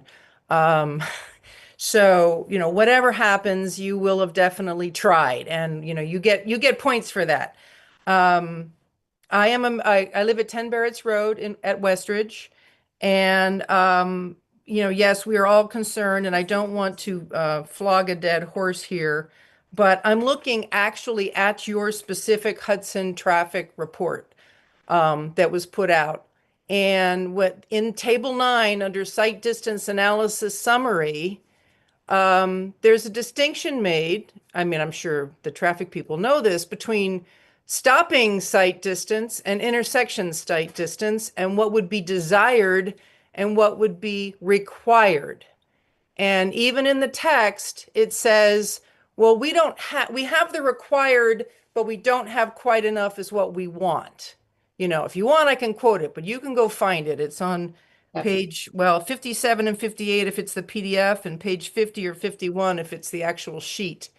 You're acknowledging the fact that the sight distances are a little bit insufficient. You know, that the measured distance is a little bit short. I wanted to ask Randy, when you went out and measured this stuff, I mean, or how this is done, it looks like this might be done using geometry on flat paper, whereas, you know, a notice is made that there's a curve. But the other thing that's true about the Reed Road near Westridge Road entrance is there's also a hill. So if you're at Westridge Road trying to make a left, or trying to make a right for that matter, you're looking uphill and around a curve for your oncoming traffic. And as Marco mentioned in his comments, if there is somebody waiting, a car even, much less a tractor trailer, but in particular a tractor trailer which is twice as tall as a car, if there is somebody waiting to make a left-hand turn into the Reed Road distance, we've lost all of our sight lines for anybody coming around that curve. So we have to wait or basically turn blindly. It's not, the geometry on this strikes me as it makes a certain amount of sense, but in the real world thing, the other thing is that these trucks making the left into the Reed Road from the 290 connector are going to be sitting uphill. So if they've stopped to make a left-hand turn, that means you have an X-ton truck with all of its, you know, resistance against it, trying to get forward and making a left turn. So it doesn't get zipped along at 60 miles an hour or 30 miles an hour the way a car can. They don't move that fast. So again, want to reiterate that anything you could do to help the situation would be outstanding. And one of the other issues, I know it was said that no one was aware of any dangerous issues from this corner. I do know that there was at least one of our residents who had a bit of a fender bender kind of thing coming into our driveway, making a left from that very blind curve. And one of our residents literally went up the hill and cut back a bunch of foliage across the street from the Reed Road driveway to give us another second of seeing oncoming traffic. When you talk about clearing vegetation, even though it's not Reed Road, the Intel site's vegetation, across that street also, because of the curve, is something to be considered. If you can get, the people across the street to cut their trees back, or if the town takes care of that. I'm not sure who's owns that. Sorry to jump in, but that's an very easy one for us to manage, of course. And we've done that on plenty of developments over the years. We would just work with the town. It's in the town right away to make sure they would allow us to just, maintain. Nip that back 10 feet and you're good. Exactly. Yeah, exactly. So that's there an you easy go. one. And I think, I completely understand, appreciate the comment. I know we heard from Marco on that, and we many times have heard the concerns from Westridge and the site distances and the angle and the geometry and the grading of that curve and turn there. And I know as we've mentioned, we're looking closely at it to see if we can find an optimal solution. I think it's just, the traffic engineers are just doing their job in terms of identifying the, like you mentioned, the required versus the, what is required as a minimum versus what is, maybe desired. So Randy, I don't know if you have any other additional comments to share on what we're doing next. I mean, we're in the process of working through a couple of concepts, actually several of them at this point. Some of them look at relocations of Westridge, others do not. There are other ideas that we're looking at. So we need to understand them more, and but all of them, any one of them, if we're able to implement, will have pretty awesome impacts in a positive sense. And we hear you guys loud and clear, and we listen to every comment that's been made, and we'll continue to try and respond. I mean, in terms of the site distance, just to mention, you're right that we meet the stopping site distance, which is the minimum required.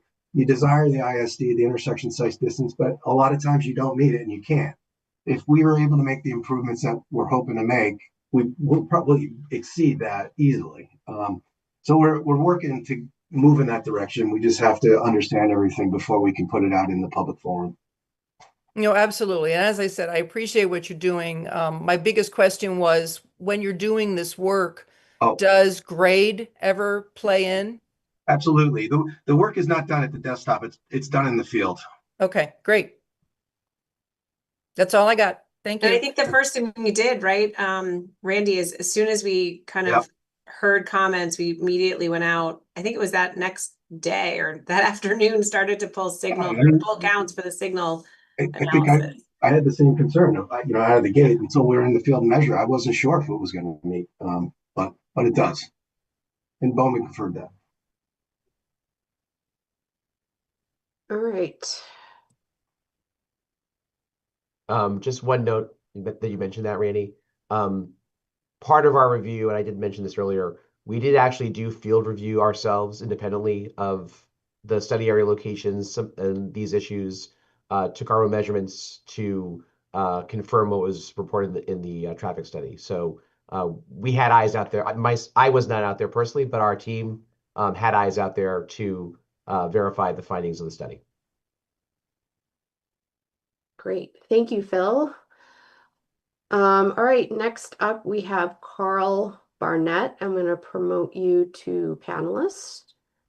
Once you're in, just unmute and you can ask a question or make a comment.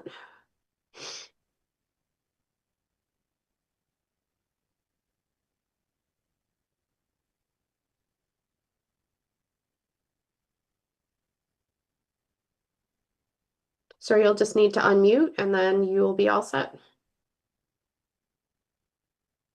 There we go. Okay. Good evening, everyone. Okay, and thank you again, as many have said, for all the work you're doing. So, Carl Barnett, 21 North Seagull Drive, lived here 38 years. So I've driven up Reed Road for 38 years. So very familiar with that intersection going up Reed Road and down Technology Drive. And I want to say going that way, heading west, that hump and taking that turn is if we're going to have that many tractor trailers or that many trucks taking a left-hand turn, that is going to be a problem. We're going to have traffic backups on Reed Road. We're going to have, trucks blocking the view. And when you have traffic backups on Reed Road, especially in conditions like we're having now, you're going to have cars that won't make it up Reed Road, and Reed Road is going to get blocked both ways because of ice conditions. And you're going to have people coming who are speeding up Reed Road, and they come up over that hump, and they may not expect an 80-foot tractor trailer taking a left-hand turn into whatever project you have. And for the life of me, Katie, I have no idea why National Development, a great firm, would go and build the same thing that the town already told you we didn't want. We told Portman we didn't want. But I that's not my problem. You guys decided to do it. I appreciate the comment. I know you might have other things to add. I don't want to cut you off, but I can certainly respond. But that left-hand turn is going to cause a lot of problems in bad weather. For those trucks are going to cause a lot of backup problems on Reed Road. Even when Intel was at low levels of employment, there were backups on Reed Road. And that's just with automobiles. So, I don't know about the studies, what they found about backups, but I'm telling you what I've lived through. Sure. And I've seen cars that have skidded off, onto the sides. And luckily, we've got good neighbors around here, and we've stopped and pushed them up the hill. But if we're having tractor trailers blocking that, truck drivers are a wonderful breed, but when they're close to their depot, they don't really stop and let people go by. A couple of other quick things for the group to consider. I know there was discussion about trucks on Marlborough Street and how to keep track of them. This is for the planning board. In the negotiations, maybe National Development should be paying for sensors and video on Marlborough Street with AI built in so we could keep track of them. And maybe in the negotiation, there should be breakpoints on fines. In other words, if there's a month with an overabundance of fines, maybe the fine should be, maybe there should be a special fine charged against National Development, and they can then submit that fine to their leaseholder. to have them pay national development back. Because the leaseholder is abusing the privilege of taking up having their business in Hudson. So it's just a food for thought for the planning board in the negotiation. But those are my things. Just national development, it's always been a good neighbor wherever I've seen them, and I hope they'll be a good neighbor here. Appreciate that comment. And I know you made a handful of things, so appreciate all of that. We can do a little research on your comment about AI and how there's, potentially ways to look at this a little differently. I'll just add, I think it's really important to say out loud, and I think we pressed upon this at our meeting last month, but we really did listen to the Portman process, the Portman program. And I just want to add that, it was important to right size the development. And we did that with this proposal here, which has impacts across the board, right? You look at traffic differently when the scale of the project comes down. That was very important to us. And I know we've talked about it in the past as well. And the topic tonight is traffic, but even with the site plan layout, which we'll get into in more detail next month, was really important to us. So thank you for the comments. We appreciate that we will be part of this community. We've been part of this community for a couple of years now as owner of the development, and it's important to us to continue to make the right investment in Hudson. So we'll keep listening and try to work through concerns, get people comfortable with what we're proposing to do. All right.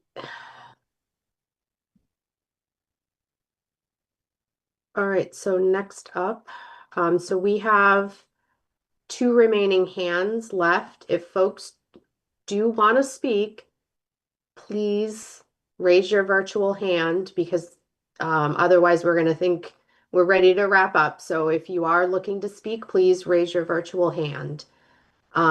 So Terry Manning, I'm going to promote you.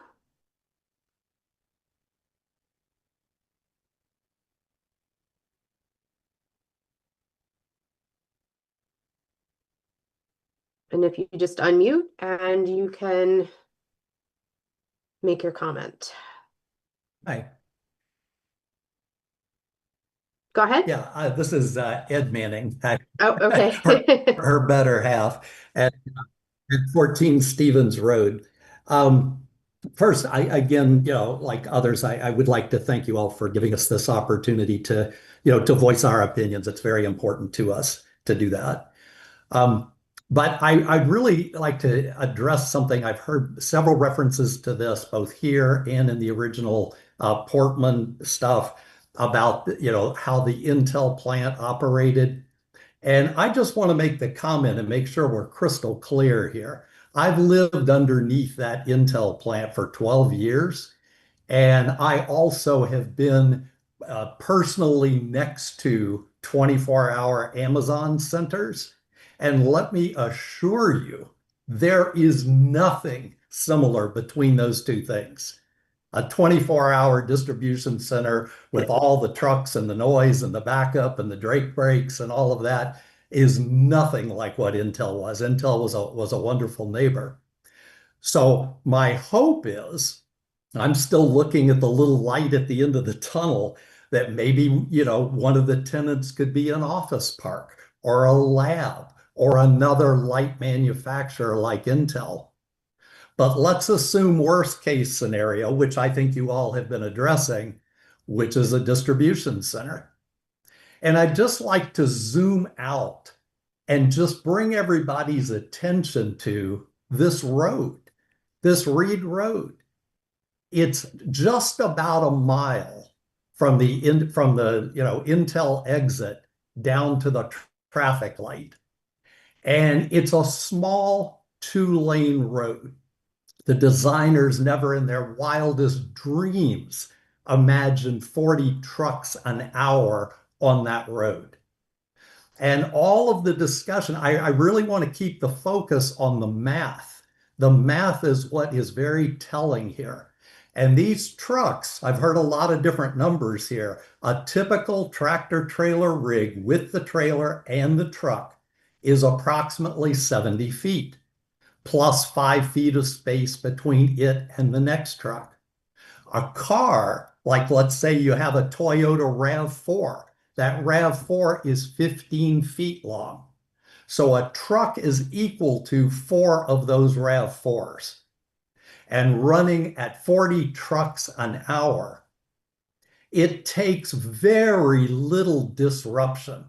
I don't know if you follow, chaos theory and the butterfly and all of that, but all it takes is one jam up at the entrance, either waiting for a stream of cars coming down that hill to turn left, which I personally have sat and had to wait for, or maybe there's weather, as someone earlier brought up, or maybe an accident. And it doesn't take long for those rigs to back up. It only takes 15 of those trucks to back up a quarter mile down that road. So what I want people to really appreciate here, we're talking about micro mitigation here, painting lines and pedestrian stuff and all of that. What I want you to focus on is I want everyone on this call, every single person that's a part of this process, I want you to wake up tomorrow morning, go out into your driveway, start your car to pull out, and imagine that overnight some project had been put in place and you now had 40 trucks an hour running past your driveway. And just think about that. And imagine all of these communities, all of the businesses, Stop and Shop, the school, everyone up and down Technology Drive is going to be hugely, hugely impacted by turning this little rural 2-lane road into an industrial access 1 mile away from the freeway. Why in the world wouldn't you put a distribution center over at the Solomon Mall where you're right on the freeway? So I just want people to really, get out of the spreadsheets and view the big picture as to what the impact on quality of life is going to be.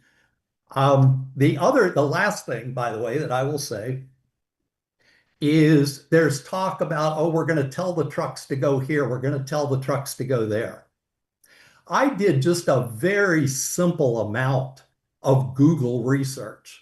I Googled traffic issues with Amazon distribution centers. And a common thread that I found, this is across the country, across the US, I found a very common thread. And that is that Amazon's response when people complained about the new traffic in their community was, well, these are contract drivers. And we have no control over contract drivers. And you know what? They're right. They don't. And if you're a contract driver and you're on the clock and time is money, and you're coming down 495 south, and your GPS tells you, hey, big backup at 290, which is not unusual at all, then they're going to exit. They're going to go on 117. They're going to go on 62. So it's not just going to be us who are unfortunate enough to live on Technology Drive that are going to be impacted this. It's going to be the whole town is going to be impacted to this and turn it from a destination town into an industrial city. And if that's the goal, if that's how you want to collect revenue, so be it. But I just want people to really have that crystal clear image of what this means, sticking a high-level distribution center stuffed in the middle of communities a mile from a freeway. So thank you for giving us the opportunity to vent. I appreciate it, and I look forward to hearing your follow-up. Appreciate those comments. I do want to just make sure it's clear, and I appreciate the commentary about Amazon. We do not have a tenant at the moment, and I just want to make sure that it's clear. And I get the point, not discrediting that point. I just want to make it clear that we do not have a tenant for this particular location. So I just wanted to provide that comment. All right, I do see next a speaker that's already spoken. So I'm going to go with folks that have not had the opportunity to speak. And just a reminder, we are concluding the meeting at 9:30. If it's very appreciative for the planning board to hear some new information as well as we go through these comments. So per Gilstrom, I'm sorry, I'm probably butchering your beautiful last name.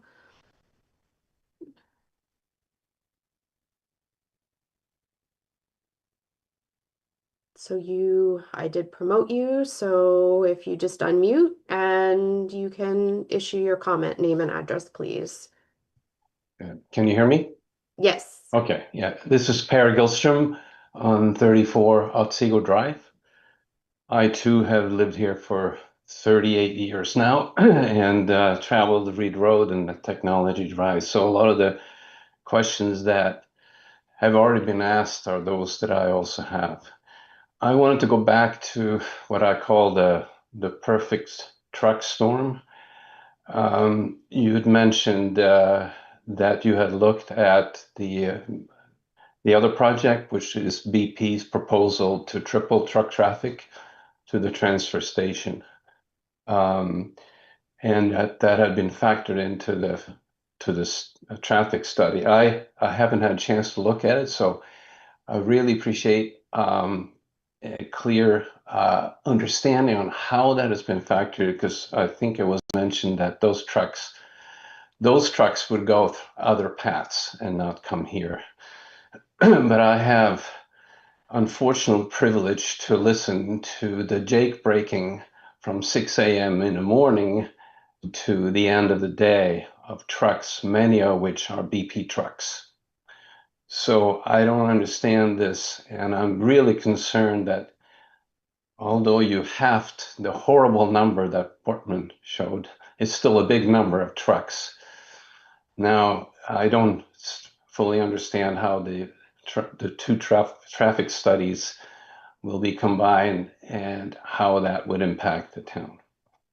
The other thing that was mentioned was the intersection entrance and exit, a lot of discussion on that.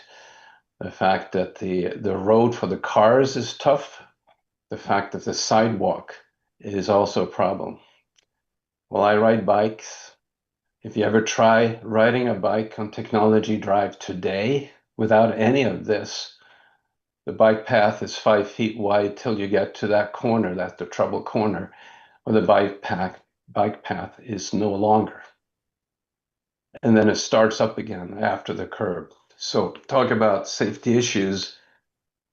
You could say I'm crazy to ride a bike there, and I would be if this ever comes to fruition the way we talked about it. So I think that should be also under consideration from a safety thing.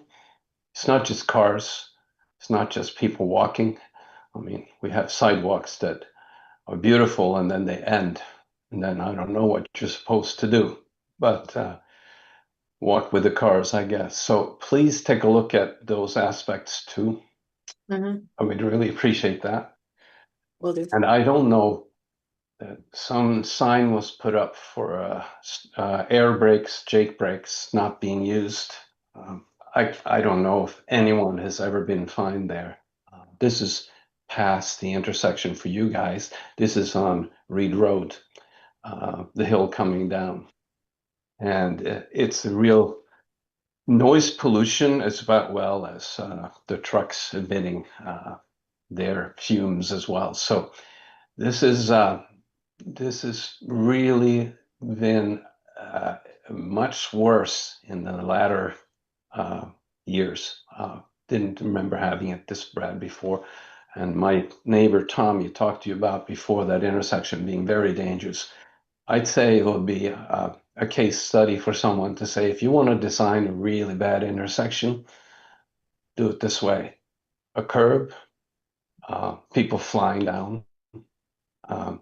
We're supposed to be the police, to call the police, to be the police. I think that's fine. But I think the police needs to be more active. This is to our town to look at these situations. I guess maybe someone has to be really seriously hurt before something gets done, but I hope that doesn't happen. So considerations to you. I want to also second everyone. All the work you've done is really good. I hope you can take consideration some of these other points that you hear now, which is what this meeting is all about. But I do appreciate it. I didn't like the arrogance of Portman, and you don't have any of that. So please take a look at this, and I would like to understand that perfect storm study of traffic. I don't know why Hudson is the target of all trucks in the universe, but it seems like it is these days. It's sad. It's a beautiful town. I hope we can keep it that way. Okay. That's all. Thank you very much. I just wanted to make a brief statement about the compression engine braking. So we do have a local bylaw that was passed a couple years ago. I think folks may remember the police chief weighing in that it is extremely difficult for the police department to actively enforce such a bylaw. This is also the same issue in other communities that have active bylaws, that it's very hard to enforce because tractor trailer drivers are using their compression engine braking for safety. They're not just doing it to make noise. So whenever there's a steep grade, they do employ the compression engine braking. The police department also has many different priorities and things that they need to take care of. So oftentimes if there is a call for compression engine braking, the incident has already happened. So it's one of those difficult things for the police department to enforce. It's not that they don't take it seriously. It is a bylaw. It's just the difficulty of getting on the scene and actively enforcing something that's already occurred and probably has been occurring for a safety related matters to make sure that the truck is able to slow down and not cause any further issues. I respectfully disagree with you, but that's I don't think it would take much. You just get a policeman there, and one morning take a listen, have a car over, pull them over, and cite them so that they. Understood. I didn't want to start a debate on the compression engine braking. I would be glad to talk to you offline about it. With you, that's all. I would be glad to talk to you offline about it for sure. Okay, sure. Okay.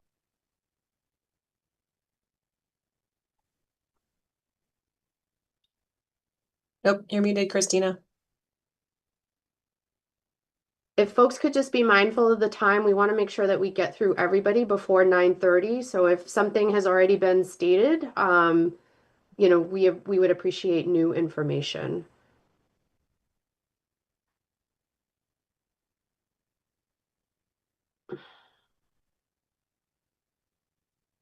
All right, so next is Diane Bemis. And then we will have Patricia Papernow and SBA, and then we will go to speakers for a second time.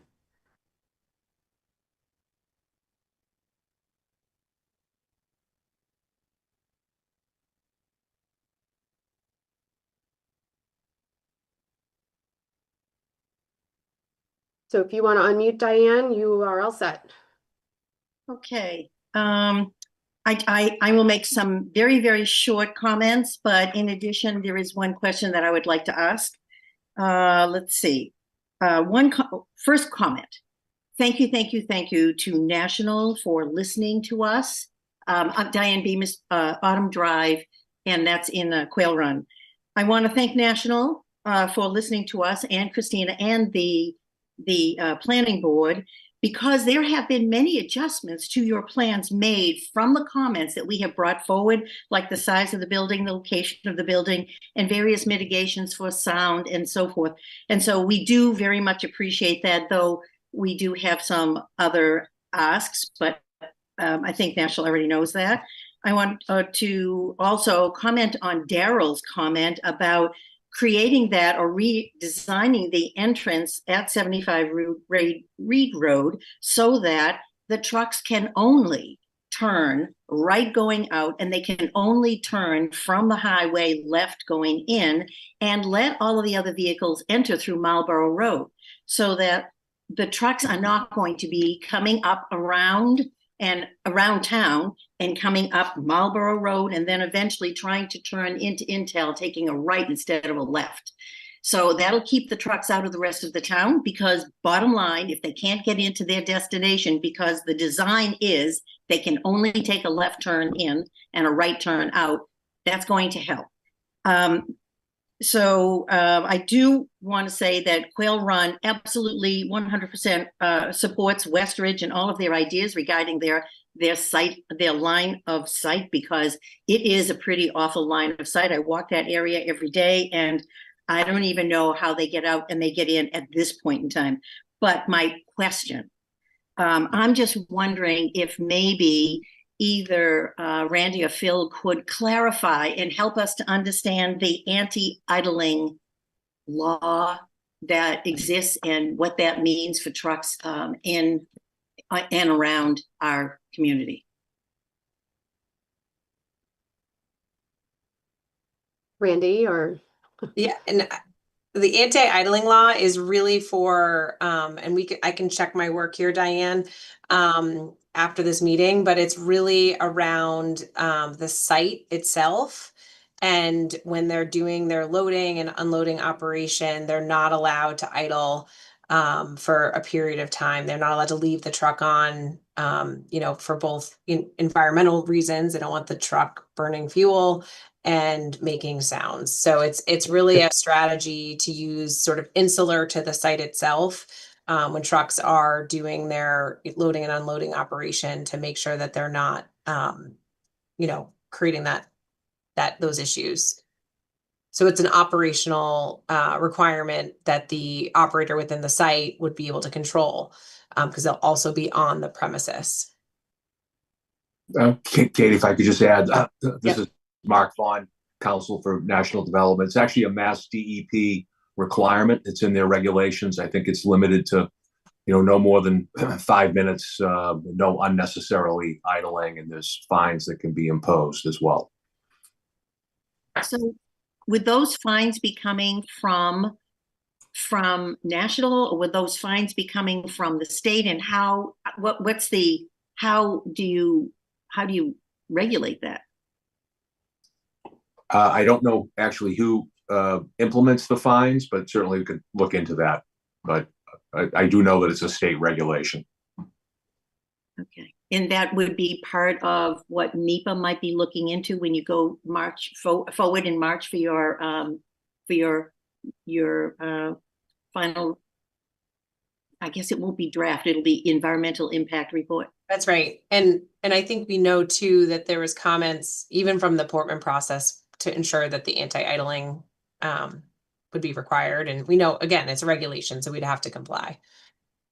But I'm sure it will be a comment or brought up during our state review.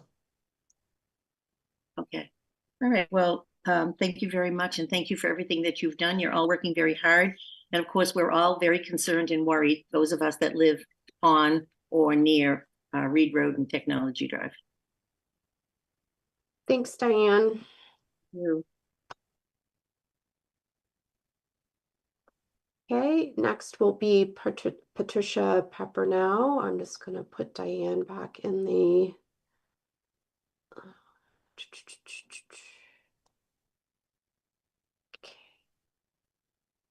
Okay, so Patricia, I am going to promote you. Then we will have SPA, then Lenny, and then we might be wrapping it up.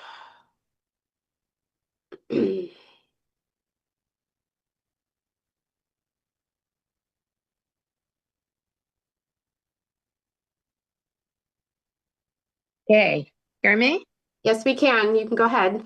Okay, this is Patricia Pappernow. I'm from 6 Westridge Road in Westridge. And I just want to echo what everybody else has said. The respect and the collaborativeness and the thoroughness are completely different, and we really appreciate it. And I appreciate that you're trying to think about this Westridge Road intersection and what to do about it, that you're not ready to talk about it yet. But I just want to add a couple of layers. One is the fact that there was significantly less traffic when Intel at its highest is irrelevant to that safety hazard at that intersection. Westridge Road wasn't here. Westridge Condominiums, which is a large over 55 condominium development, was not here. The last unit was built, was inhabited in 2016. We were it. And I believe that the highest in Intel was what, early 2000s. Westridge wasn't even started till 2008. The second thing is that the reason that that is, it's not the right context any longer, is that Technology Drive and Reed Road now are much more intensely trafficked than when the traffic was coming from Intel. The other thing is that we've had fender benders already at that intersection. A fender bender with a car is going to be a really different thing than a fender bender with a truck. And I don't believe there were many trucks, even when Intel was at its highest. There weren't many trucks. So I think you guys have to stop saying that, because it's not at all comforting to us. It's not useful to us. The other thing is that hasn't been said yet is that because we are an over 55 community, we have emergency vehicles going in and out all the time. And every time there's an emergency, there's a fire truck, an ambulance, and a police car. All have to get in here. And then get out if there's an emergency run to the hospital. And we're real concerned somebody's not going to get care. So we really just, we know you're working on it. We're looking forward to hearing what the heck you can pull off. But the safety concerns at that intersection are not addressed by the Intel significantly as traffic. Thanks a lot.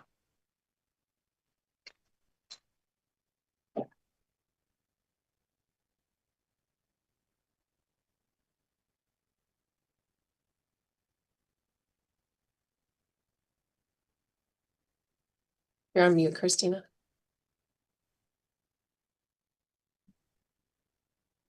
You're muted, Christina. Yeah, I know. Are there others that wish to speak? Please raise your virtual hand. I'm going to go with folks that have not spoken yet. And we only have a limited amount of time, so.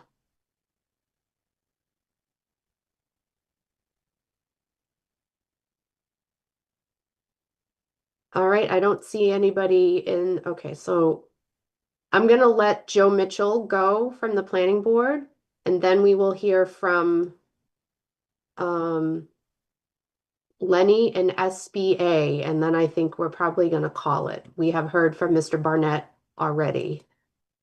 But that's up to you, Mr. Chairman. Nope, I'm trying to be mindful of folks' time. Yeah, I think that's fine. That's fine. Great. Thanks, Christina. Katie, just a question. It's less around traffic. It's just more about the general development.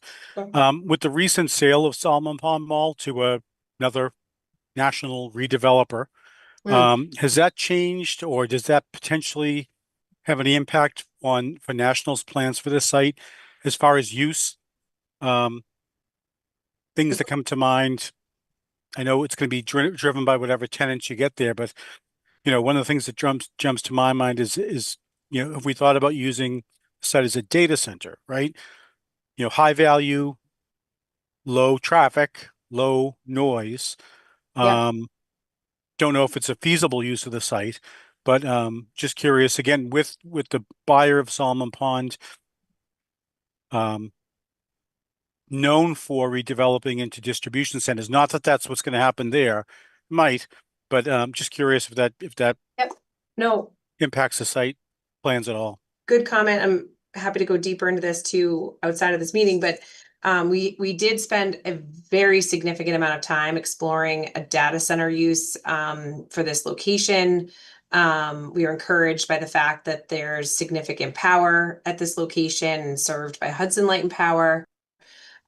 We've continued to check that market, but it continues to tell us back that it's not, believe it or not enough power at a rate that is trust me, I was just as shocked. But we did test that market. We work closely with, you know, a national platform. And when you're talking about data centers, they're looking at a national scale, right? They're reaching out to tenants nationally.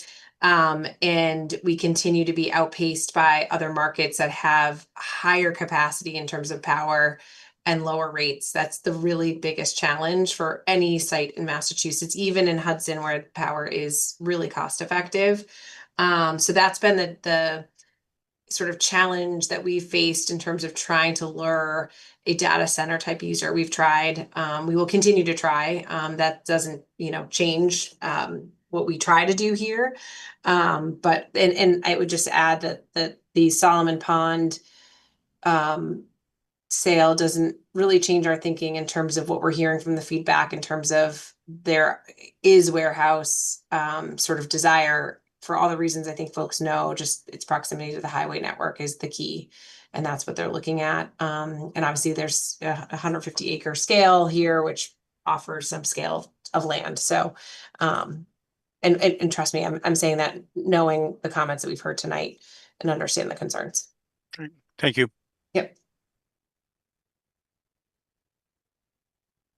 Okay, so Lenny is next. So you are promoted into the meeting. Name and address, and please unmute yourself.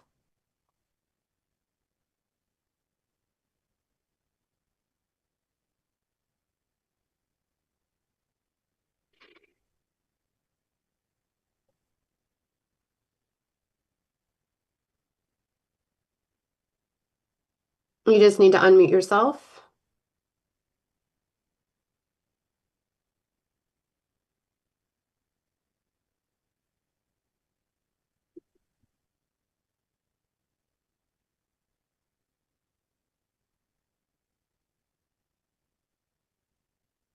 All right, I'm going to move on to the next commenter. Just for the sake of time. Looks like he's having some technical difficulties. Hello? Hello. Oh, you're good. Okay. All right. This is difficult for me. I don't usually go into these meetings. But anyway, I have a few things, but I know idling was brought up with the vehicles, and it's basically been talked about on Reed Road because I'm at 6 Autumn Drive, and unfortunately, I have the ultimate view of the entrance and exit where all of these vehicles will be coming and going. So my understanding, trucks will not drive directly in, they'll drive up to a point, and I'm guessing there is a guard gate or a security point. I don't think anyone will be driving directly in without passing a security point, which stands to reason that the trucks will be starting to back up inside and will also back out to Reed Road. And in the process, they're going to be idling. And it's going to be several trucks constantly in and out, mostly coming in because they're going to be slowed down by going through the security gate. And with this minimum of 40 trucks an hour plus BP traffic on Reed Road, which is probably going to double with the thought that they're going to increase the size of their facility. BP traffic has been on the increase in this past year. So there's definitely an increase on Reed Road, but I'm concerned about inside the facility where it directly affects us. I can address that if this is a good time. I don't want to interrupt if you have another comment.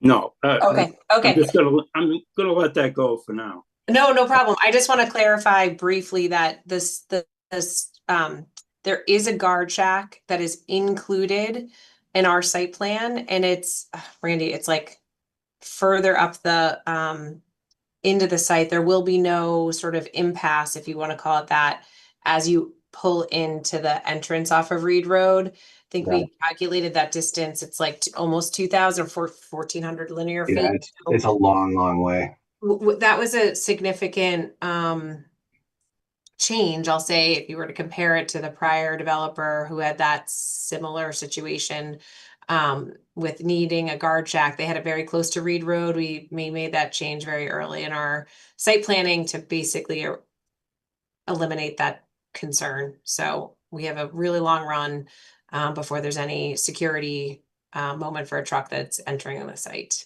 or exiting. Okay.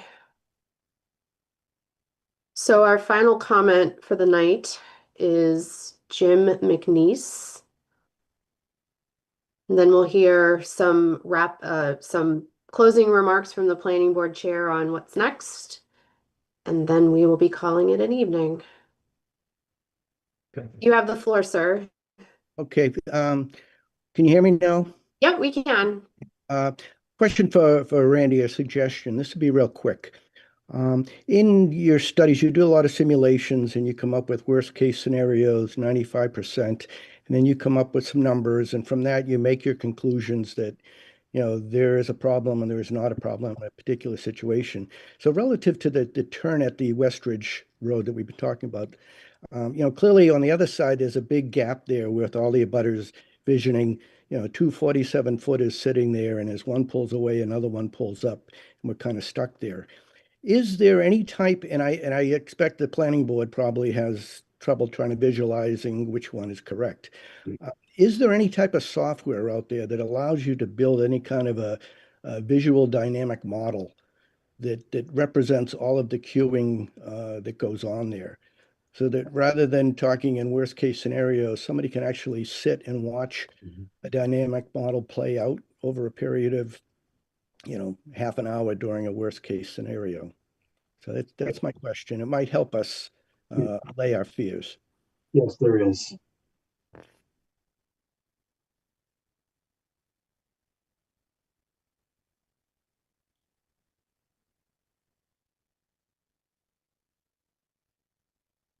Okay.